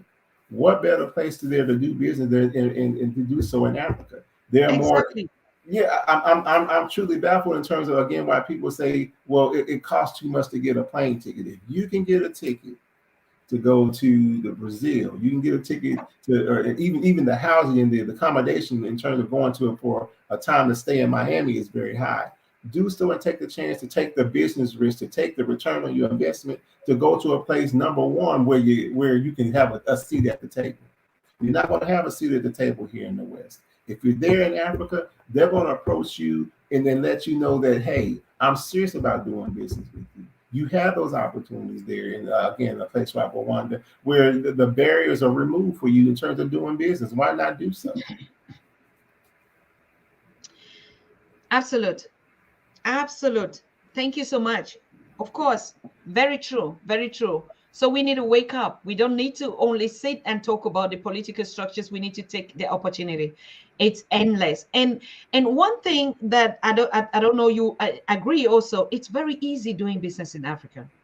It's, Africa is the most simplest. That's why you see the West would die for Africa. They will kill all of us to take Africa if it means. That's why you see the Chinese. That's why you see the beefing. Why do you just think? Most of the time we always think, oh, they go for a resource. No, no, no, no, no. That one, we don't even care about them because we don't even have the technology to dig what is on the ground. That's not our business. We're talking only about the people. It is so easy to do business in Africa than the West. I can prove every point to you. You don't need a business card. You don't need to wait and take some kind of crazy appointment. You don't have that kind of bureaucratic whole sign here, sign there. Oh, you give me a little bit of drink and they can open up everything for you. Which other paradise would you ever have on earth that is so easy? It's the most easiest. Yes, you would have to go through the cultural taboos and stuff to understand. But in my king, and that's one thing I like about Africa. That's one thing I like about motherland. When you go, no matter how we complain and you've tasted it, you can never live without it. That's just it. Just again, from my first time coming to the continent back in 2017 to 2018, there has been a robust feeling in me in terms of doing business, wanting to have a home, purchasing a home, buying land. All the taboos. Yes, you're going to go through things in terms of individuals want to scam you or take money. But what better place are you going to be able to have beachfront property? You're not going to do it in the West. You can do so in Africa. We have to get over these notions that living in the West is better. Living in the West is more convenient. It's not. They have the same conveniences, the same things. You can order your food and have a driver drop your food off the same way you do here in the West, the same way you can do it there in Africa. You just got to get out your own way. And I think in terms of Blacks and Africans, we've allowed that. We've allowed the branding of Africa to supersede our thinking. Africa is a beautiful, flourishing place that you too, if you get out the way, go see it, go put your hands in it, go touch it, live without concrete streets for a while.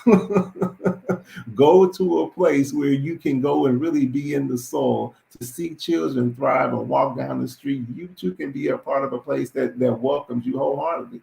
The only people that are stopping us from making Africa better is us. That's the big elephant in the room.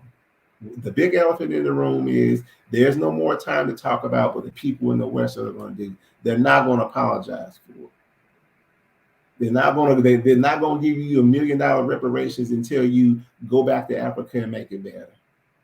We have to take it upon ourselves to be able to do so. Correct. Thank you so very much. I mean, I want to thank our listeners and our viewers. This is a kind of a hot topic, but you see, it is the way, it is the education that we're saying. I mean, all of us want to go on the continent. People are really complaining. I think we used to talk about the miseducation a lot here, but what I see a lot, Brother Tony, I think you also agree that with me. This issue of scamming on the continent, it is it is what I call the baby games that we played in the village when we were growing up, and we had to learn all those tricks, right? The And so child, that's why, and child, that's another thing that we're miseducated in the West. If we want to talk about that, we are like, we are functional, and so we don't think out of the box. That's why when we go to a place where smart, intelligent people, doesn't matter how they're going to trick you. If you see even the other systems that we're living here, what do? They only trick us by everything in a very clean and polite way and smile with you. Probably African does it in a crude and a more direct way. But we have been miseducated to live the kind of a life that you can think out of the box. Prices, I take number one. You go to the market in Africa, just a simple case study. You don't, they're not price tag.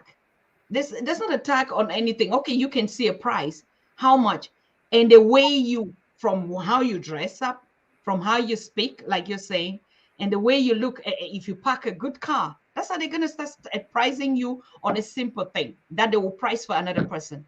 But if you know already this ethics and know, okay, it's like you can jungle that price.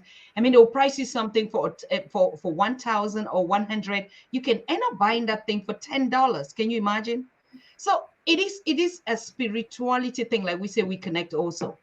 But if you're raised in here where you see $100, you just pay $100, and then you go home and you see 100 and they say 150, and then you can say, oh, there's scammers, because these are all the narratives that help people to say, oh, I went to Africa and I was scammed and I was this. There's nothing in it. It's just being that brains that we should be. Like I said, how do the Chinese get their way through? How? They don't complain about this coming or anything. They just understand it. they don't complain about it. And I think, again, there's a problem with the branding of Africa. We're taught here in the West, and we're taught that politicians, Africans, when you're dealing with business, that they're corrupt. They're not corrupt. What you're dealing with is the pact of recolonization. You're dealing with individuals, again, who've never left their village. So Yes. when you're left with all these different barriers, these are what we call systemic barriers and issues, what do you do with that? You call it corrupt, I call it survival. They don't call it corrupt. They call it, this is how I live every day. It's not corruption. We got to stop even branding ourselves as African when we go to these African countries, or when we're in the West, saying, you know what, those politicians and the people there in Africa, they're so corrupt. They're free only on paper. They're independent, a lot of these African nations, only on paper. There are a lot of things that you don't see and understand that are going on in the background that, as you know, in a lot of African countries, when you can't even speak against them in public. So what does that make you do? That leaves you with being corrupt. They're free, a lot of these African nations, the African people, they're free on paper. Again, they can't say things in public like we can get on here and say. You can't go to some of these countries and say the president, gets on my last nerves. I'm not in agreement with what he's saying. Someone will come and visit you. So that's what leaves them saying that they're corrupt, when in our actuality, they're not. True. This is another topic. Actually, we've already noted that we have to work on this topic of the narrative of corruption, and we are going to take specimens, like we say, a research study, and you will tell me who is really corrupt. Okay, Yes. I because mean, these are the kind of narrative. Sorry, go ahead. I mean, you're left with individuals making $1, $2 an hour. How in the world are you supposed to survive and live off of that in a month? There's no way. So when that happens, it makes you think of other ways to be able to survive. Yeah, I'm going to chop money. If I get a foreigner, if I get a visitor, he sounds different, he has more money. I have to understand, okay, if he has more than I have, how can I get more of what he has in my pocket? It may seem corrupt, but again, they're left with a different level of survival that we're left with. It's not corruption. Corrupt is being able to go to countries like the Congo, take all the things that they have, the cobalt, the gold, and leave the people there with nothing. Yes. Who are the true people who are corrupt? I don't think it's the African nationals. We have to change the branding. We have to change the narrative. We have to have a better call of action in terms of telling those that are outside of Africa, don't do that. We're not accepting that. But the thing about it is, when you do that, what do? They put sanctions on these countries. They ban you from traveling. They stop you from moving. The true people that are being corrupt, I can attest and I can tell you, they're not those who are sitting in Africa.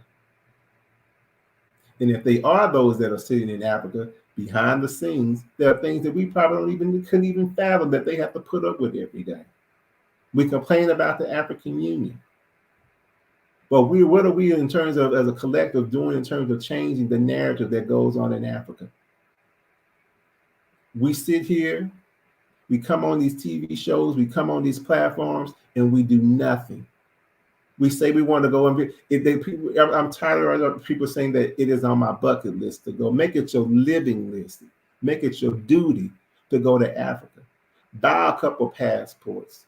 Get a couple citizens out their countries and let them see other surroundings other than the countries that they're in. Mm-hmm. Africa is a beautiful place, but we have to take our own money, a little bit of money that we may have, it may not be much, and spread that around. If we're truly going to be in terms of saying that we are Ubuntu and we are, Tuka Pamoja, all these things that we say we're going to be doing, we're in this together, let's be in this together. But let's not be able to go back to the West and live our lives and pick up and just go to visit Africa when we have an opportunity on our PTO to come and visit Africa. Let it be at the forethought of what you do daily. For 2 years, I did nothing but watch and study on Africa. I know my family got tired of it, but to me, there has to be a call for change. Not just going to Africa just for a vacation. It has to be a call for you to change. And you truly have to understand when you're getting there that, yes, the culture is different, but these are not corrupt individuals. These are people who have to live with sanctions and, from in Zimbabwe that we know nothing about, that we could never fathom in terms of living under. Thank you so much. Honestly, we are touching some very critical things here, and we are family, and we have to speak the truth about us, and we have been raised wrongly. That's the fact. Because even if we say the culture is different, to be honest with you, we need that difference because we've been raised wrongly. We've been raised absolutely as egoistic and self-centered people. That's the cultures in which we live in. Me, myself, and I, my family, if at all, my house, my car, my job, and that's it. And I go for vacation and come back. No, the continent that you belong to. That's why this narratives about correction. I said it one time here, but we'll be doing lectures on that. It is the art of giving that has put us into it like this. To be honest with you, when the Europeans even go to the continent, there is no experience that they can get of a hospitality and a treatment like if you visit them, they will give to you. We can go on one on that in a debate. Nobody's gonna win us. Africa would always win when it comes in terms of how civilized people live and interact with each other. That's a fact. But we've been raised differently. It's the fact. What is the essence if I go home and I want to buy something and I see somebody and he said, I give something extra? What is different in it? Because we're a giving people. We are spirited. We give. Our culture was always giving and sharing. I've had to have delegations that have been on the continent of Africa. The kind of reception, the buffet that they have, you can never get it in the West. Who gives you that? You're going to drink some tea and eat some bread. You go to an African home on they receive you, you will eat like a king and a god. And they don't even expect anything from you. Nothing. Okay, because we're a giving people, we're giving culture. So we have to be careful with really this narrative of I can't stand it. I can understand our brothers and sisters if they say, oh, really, I cannot. And that's why we keep saying we need an integration program on the continent. It is not fair that, okay, you took 2 years and you got there. We need integration, reintegration programs. It's not easy to have been brought up here and you just go there, and then it's not easy. Even though we say it most of the time, it's hard. But when we put those structures, even to guard them, even to guard us, to say, no, like your son was saying, crossing the road in Africa, it's like going to the moon and coming back if you've never It been there. is. There's a difference. And not only that, Dr. Susan, I've traveled in throughout the Caribbean with our other lovely brothers, African brothers and sisters. I'm hoping that we see more of them come back to the continent to share their gifts and their talents and hospitalities. Those who are in Jamaica, those who are there in Montserrat and all these other countries, these people have a level of skill and exercises in terms of hospitality that only true Africans, even those of there who are in the diaspora, who are in the Caribbean, they give you a level of service and level of care that you're not going to get anywhere else. And where does that stem from? That stems from them, the African heart that they have. I don't care where you go on this planet, you're going to be able to find and be able to say those in the Caribbean, those who are African nationals, those who carry this dark brown skin, you're going to get that same love and affection anywhere that you go. But I would like to see there be more exchange in terms of those that are in the Caribbean and those that are African nationals. I don't see that as well. When I travel to Jamaica, when I travel to other Caribbean countries, it's the same thing in terms of they're even stopped from getting visas. They're even stopped from traveling to go back to Africa. I think in terms of as I see it, immigration offices, their duty is just to stop the black skin from moving around the globe. And they at this present moment, they're doing a pretty dang on job of doing it. So how do we stop that? How do we stop it where it's such a difficulty for those who are in Haiti? You can't go to Africa. You can't even leave your country. These immigration offices, these passport control offices, it is, you would have to, until you travel a lot and you see it with your own very eyes in terms of how these people question these people at the immigration booth, you would think these are small children being chastised. We are the only people on the globe. Again, if you're an American citizen and you're a European citizen, you can go anywhere in those countries and travel pretty much and don't be bothered. But when you're African and you want to leave the Caribbean, you want to leave Africa in any kind of way, you stop. You question like you're 2 years old. And I'm not talking about something that I've read about. I've seen it with my own eyes here recently. To be chastised and told, I have to see your return ticket before I let you get on the plane. Now, we're the same individuals. Why is it that this person who's an African national have to be chastised like a child? When are you coming back? It And as they explained to me, they were thinking that he was actually going to be working for us. And I'm thinking, how pitiful it is that this man, a 40-year-old man, can't get on the plane to enjoy his first ever vacation. His first ever vacation. But again, these immigration offices in all of these countries, they have to make sure that the employment of the African stays where it is.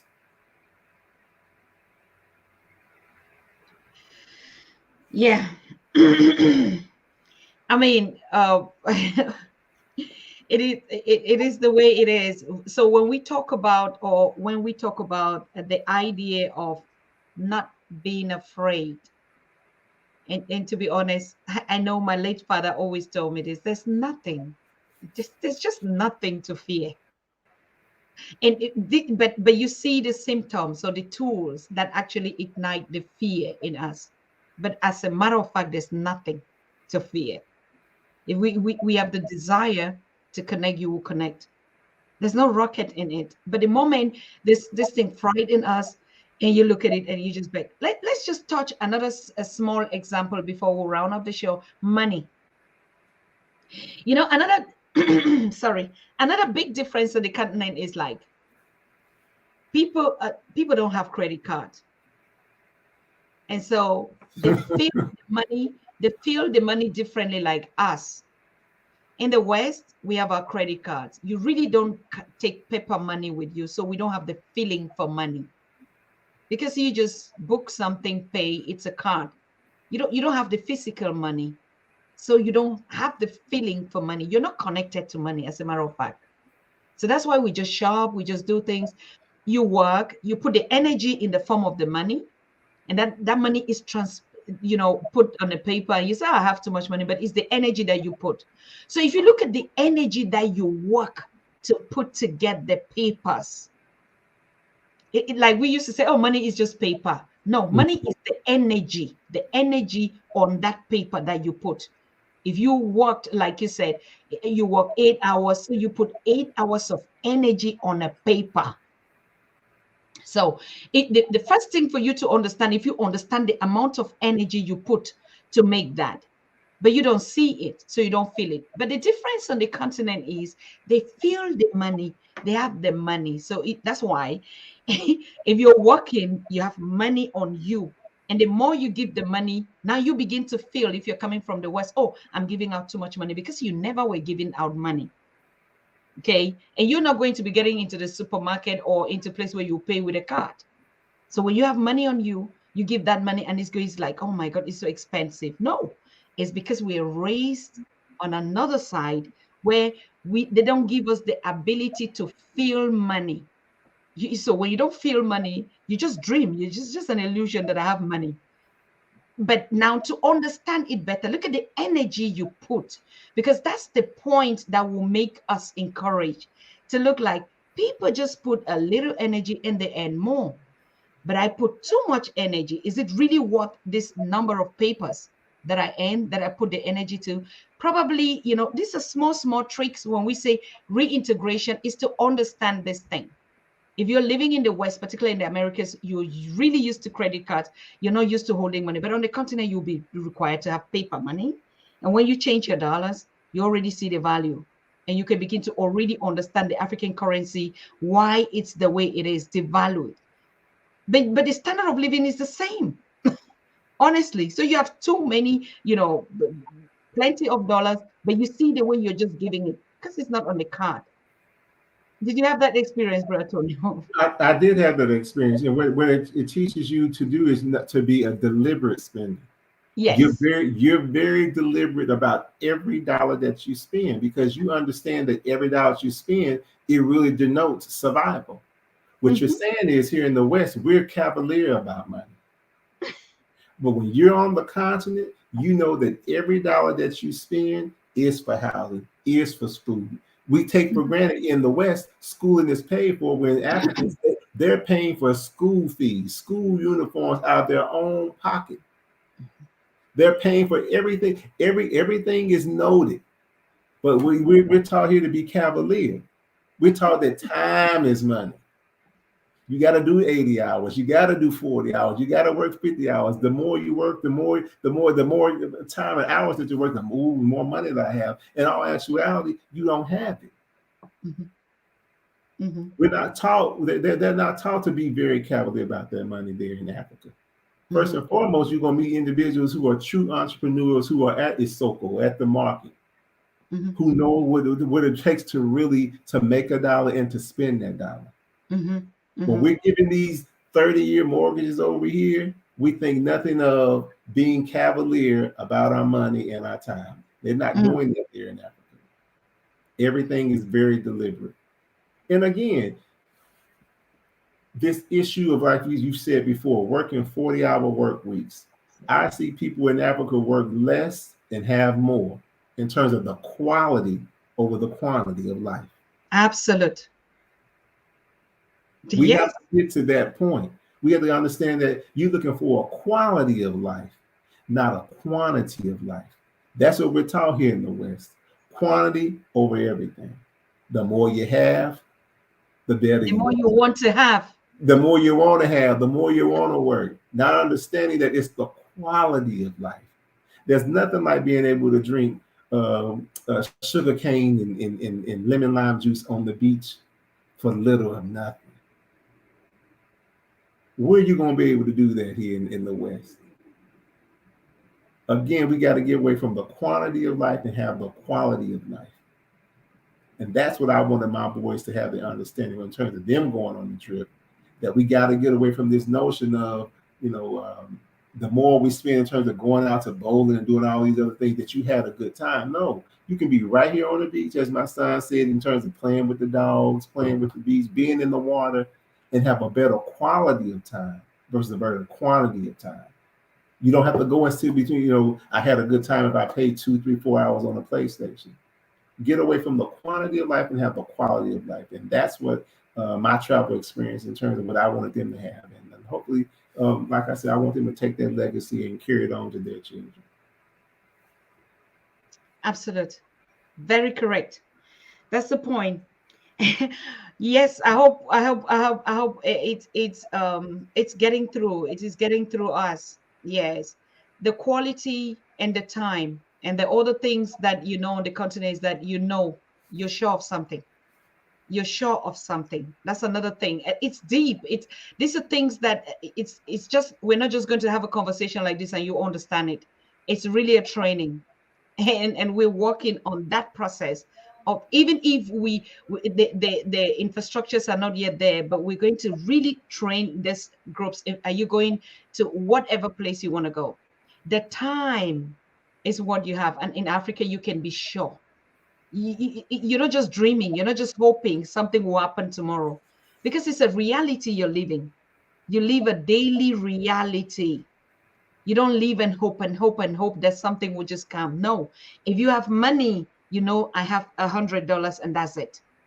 You have to work to get the next one. You understand? So it is a reality life. As I can say, people say, okay, there's a movie, a theater, but a reality TV. So yes, Africa is a reality. It's not any illusion. That's why there are no tricks also. You see, people are still really direct. They don't know the tricks and the line system. And that's Mhm. why we look to see if it's different, because we're still very natural. So if somebody doesn't want anything or wants to do anything with you or that, it's just there. There's nothing like to pretend and to smile, but in the back, they stab you at every corner, right? So there is no place on the continent for an African like Africa. Of course, That- that's the reason why the creator made us to come from there. What else? We all came to get international experiences. Like we said, we are spirit in a human experience. So, being in the human experience, we also left our continent. Yes, those that of us that we kept in captivity, that process is different. But you leave the country, now we have international experience. But it doesn't mean that your own is less. On the contrary, the international experience, then your own, and that's when you can really know it's a paradise that everyone is running to, not just only for raw materials, but it, it's it, because of and, reality. and we have to understand These people came, say these people, came to the continent, stole the statues, went to Benin, took all the things, put them in their museums. Why would they do such a thing? It has to be more than the value of it just being just a statue.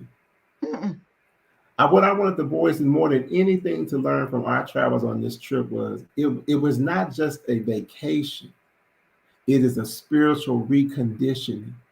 It is a spiritual re-understanding. It is a spiritual understanding in terms of again, how we take for granted how we're schooled, how we're learned.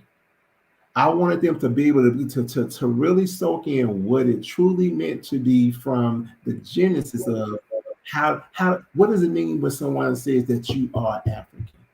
Mm-hmm. What does that really mean? What is the spiritual essence of that?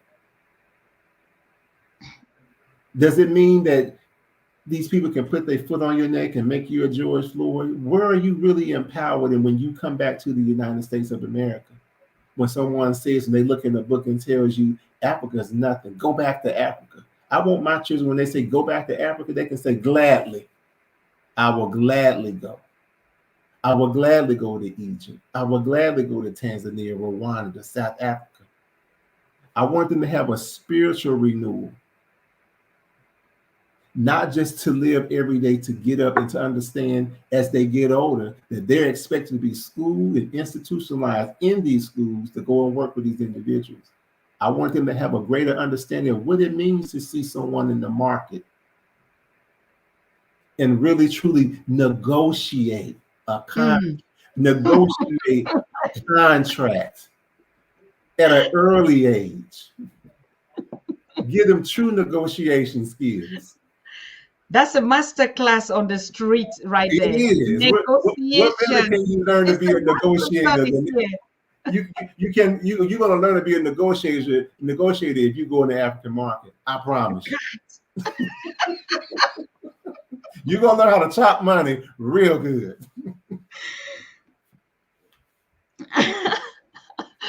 Exactly. That's the fact. Everything that we spend chunks of monies want to learn and study and get this. That's why our ancestors, even our mothers in the village, they did it just with a snap. Yeah, because that those are the skills that we would have to stress, put money and say, I want to learn communication and negotiation technique and this round table and all this whatever. Go to the African market, go there and buy and come back. And you are already in a master's class. You're in a master's class. You're gonna Oh learn. God, You're gonna learn the nuances of conversation. You're gonna nuances of psychology. everything. You can't learn that here on the streets of America, being institutionalized in the school from 7 in the morning to 3 o'clock in the evening, getting reports on your children that they're bad all day long. These are not these are institutions that we're putting our children here in the West to be schooled to go and work with these people. Mm. I think another thing, even in this price category, what I realize is the price tag is also a divide strategy. It is just things that really divide us are the instruments that we say. I mean, you go into a shop, you just say price, you just pay, and you walk out. There's no connectivity. Oh, how much is this? The secret in the price negotiation strategy on the continent is a kind of a unity. It's building friendship, it's building trust, it's building everything. And a lot of people have met their wives, met their couples, met families just on the marketplace only because of negotiating a price. People have made the best of friends, business partners, only by communication, because these are communication tools, right? I mean, imagine you will sit there to negotiate just to get something. Finally, you will get it. And he can trick you. And when you're going, he runs behind you. No, come, my friend, you know. So all those things, it reveals the characteristics of a human. But I just come, I get into the shop, I just pay, and I just go. I don't even know who even paid that money. You don't have no clue. But in this negotiation at the marketplace in Africa, people get to know a lot of information. If you want to know the continent, go to the market. It's a Go to the market. communication You hub. know It's a everything. communication hub like no a communication hub like no other. It is your You true. It is your know true. about that. It's your true first Facebook. I mean, there are a million things, a million reasons. When we will start doing those things, you would understand. Even though we hold conversations here about our history of past, we'll start getting into the real stuff. You will never want to be any other person else. If we start knowing these values, because we're looking for connection, unity, these are the things that unite us. Just absolutely the things that unite us. You know, how we spend time. First of all, brother Tony, what about the time? You have the time. How about the walking? You didn't even talk about it. Ask the boys. Here you walking as if there's something always chasing you. On the Canada, you have all the time to walk. Sometimes they're like, they slow, they walk so slow, but what's that? You if I'm understanding your question correctly, work is not something that I don't even think about anymore like that in terms of there's you got to work as they would say, you got to work smarter, not harder. No, no, no. I'm not talking about work. I mean walk. Like the way people walk. They take their time, they Oh walk, yeah, oh yeah. not You walk. there's a different type of walking. There's no one thing you're gonna learn in Africa when you do go, pack your patience. Pack your patience because no one's in a hurry to get anything done. If I'm understanding you correctly, yeah. Take Yes, yes. No one don't. The walking and getting to where you need to be is on another different level. There's no concrete streets to be worried about fussing to get anywhere. There really isn't. And I can't. I just want to reiterate, if I can say anything else to anybody else, um, please get rid of all the negative stereotypes that you know of Africa. They're not true. It's a lovely, thriving place to be. It is a place that I hope that many times more in my life that I get to take not only my grandsons, but my great grandsons and really let them know that this is truly where you're from. Yeah, we're born in these foreign lands, but we're not of these foreign lands in the way that we're supposed to be respected and treated on a daily basis. That we're not. I can truly say until I open my mouth in Africa, they treat me just like any other brother and sister that's there. And I can't wait to go again in the spring. absolute. I can't wait. We can't wait to go. And for those that probably I say it all the time, we do apologize. Like if you had some bad experiences at home and you say you really can't, you know who you are. You're just like that child that you fight with the brother and you leave the field and you quit. No, we're not quitting. Where you going to? That's what mother would ask you. Where are you going to? Come back home, right? So it doesn't matter how we fight or we would misunderstand. It took 500 years, and it's not going to take a day for us to understand these things. The only thing is we know that if we stay on it, then we get adapted again because we're connected spiritually. We were disconnected, but it would take some time. We cannot just meet and just fit, right? We will not just melt into each other. And so, one of the interesting conversations, Brother Tonio, that we are starting the projects of intermarriage, continental, and the diaspora. And you see, these are also things that connect us, and you really get to know each other. And I can already guarantee you, don't think it's just going to be easy like the continent itself. It's going to No, be a lot of things, but it is always patience. It takes always patience. It takes time, but the will to say, I'm going to do it, and we stand into it. Just like any other relationship, even if you are born out here, there's still challenges, isn't it? So marry Africa, marry back your roots, marry and continue. And of course, we are owning it. Brother, one last word. Thank you so much, Brother Tonio. I'm thrilled that you had me on. My boys, as you see, they're rambunctious. They've gone on to other things in the house now. But I'm asking that if you're going to spend your money for travel, why not go to Africa? Yes. It loves you so much. There's no other place where you can drink coconut water and really enjoy your time on the beach. there's no other place where you can go and the sun really kiss you other than Africa. Take the time, take the time, go back to Mama Africa. I can assure you, she's gonna love you back. Yeah, as you can see, how you saw how my boys were so excited to talk about it. They talk about it every day. We have true lifelong, not just friends, but a family there. And again, I can't wait to go back again this spring. Absolute. And South Africa, I can't wait to come to see y'all too. Yeah, sure, sure. um I want to recommend something. The more we get conscious, the more some things that we used to see, even movies that we used to see before we got conscious, if we watch those movies again now, you understand pretty differently. Lion King, for instance, it's a cartoon or something. Just watch it again now in your real self, and you would understand better. Watch Madagascar 1 and 2. I mean, we used to say they are kids' movies or that, but it's the reality of our stories, the diaspora going back to the continent. And you could see how, I mean, the animal imagery is in it, but it's a fact.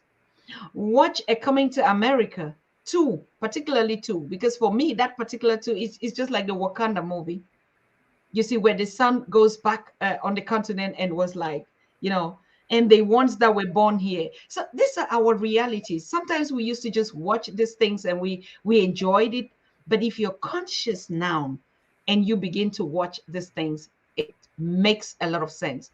It's even like the Bible. I will still go to that. A lot of us are just like, if you are conscious and you begin to go to the scriptures in that Bible and read, you will see it differently from what you used to see.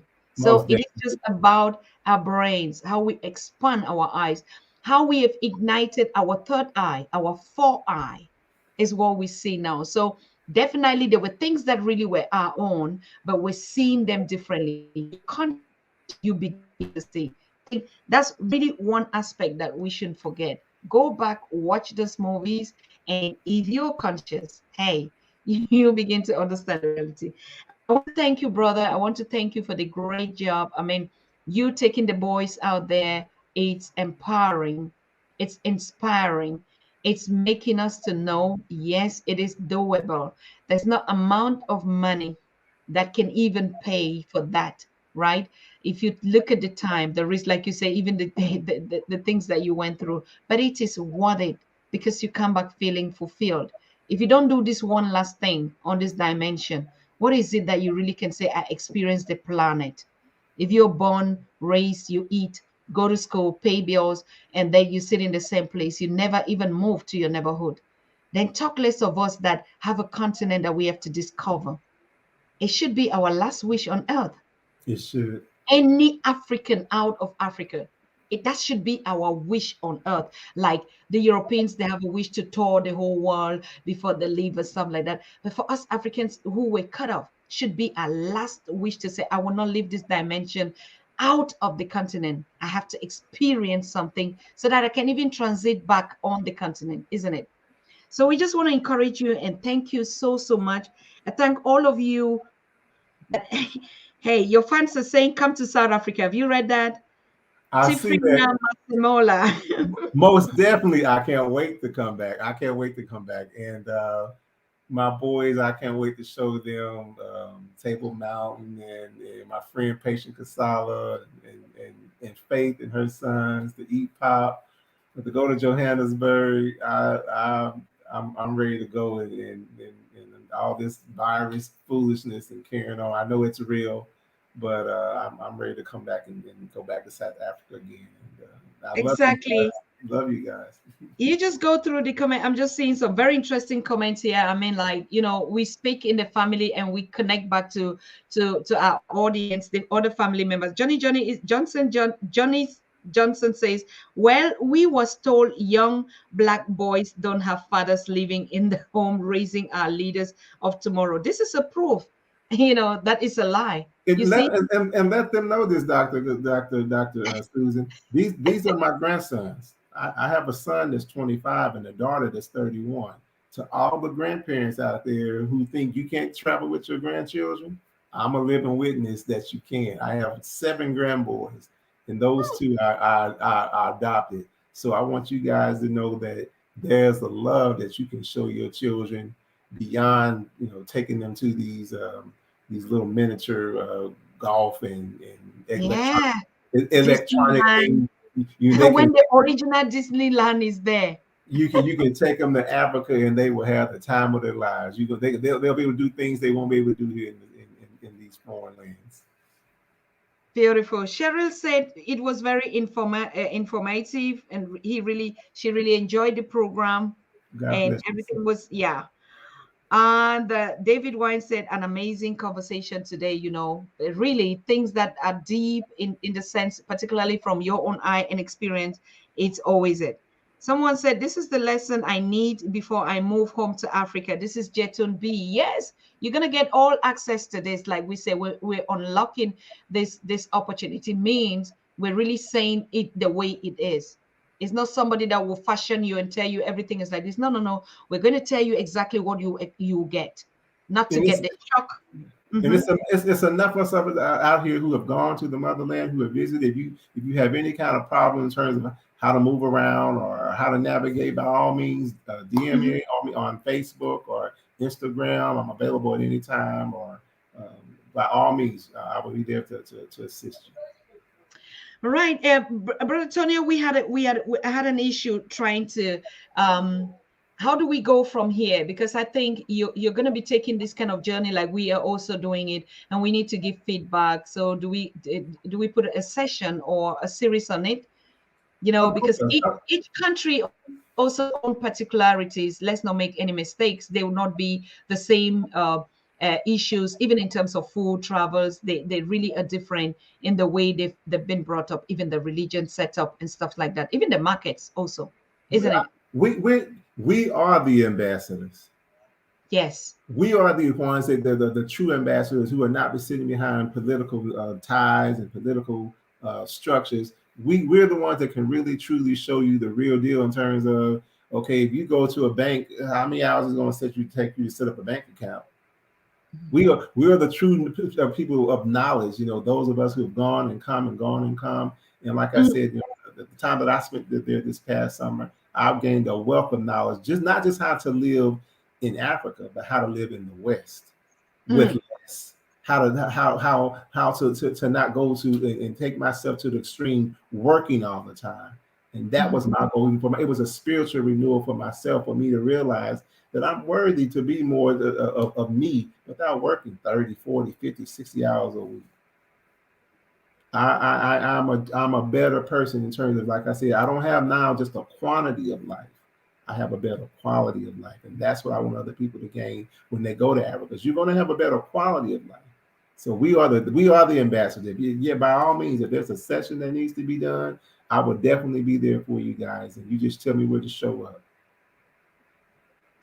Thank you very much, brother. And thanks all of you for being here today. And please don't forget, we are doing a small kind of a fundraising for Grace and her girls in Sudan, in South Sudan. Okay, so feel free anytime you see our international bank account rolling out on there. Grace came on the show and actually told us he need 3,000 um, uh, sanitary pads, for her girls.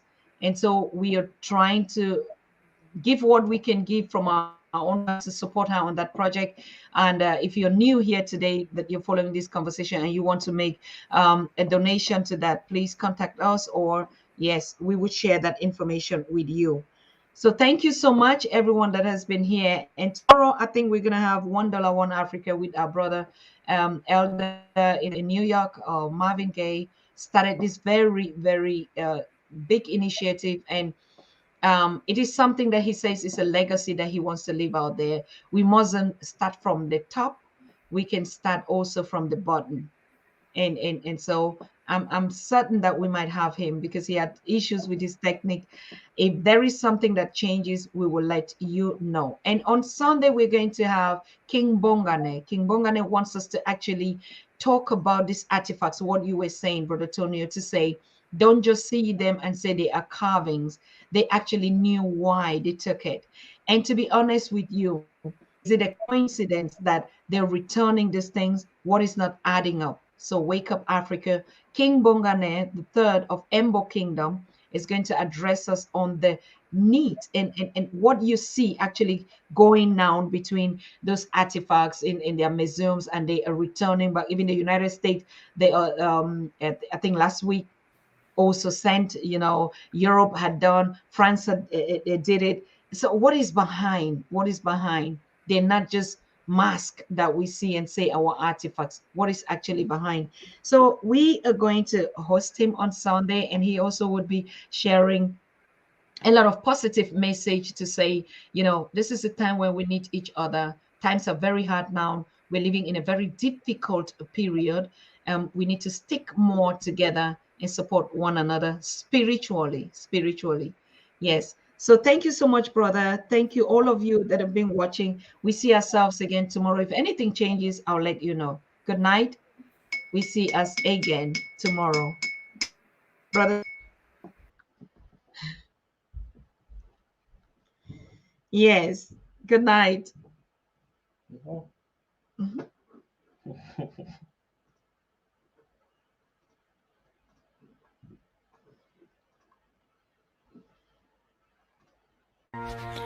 You are watching the Pan African Daily TV with Dr. Susan Tata.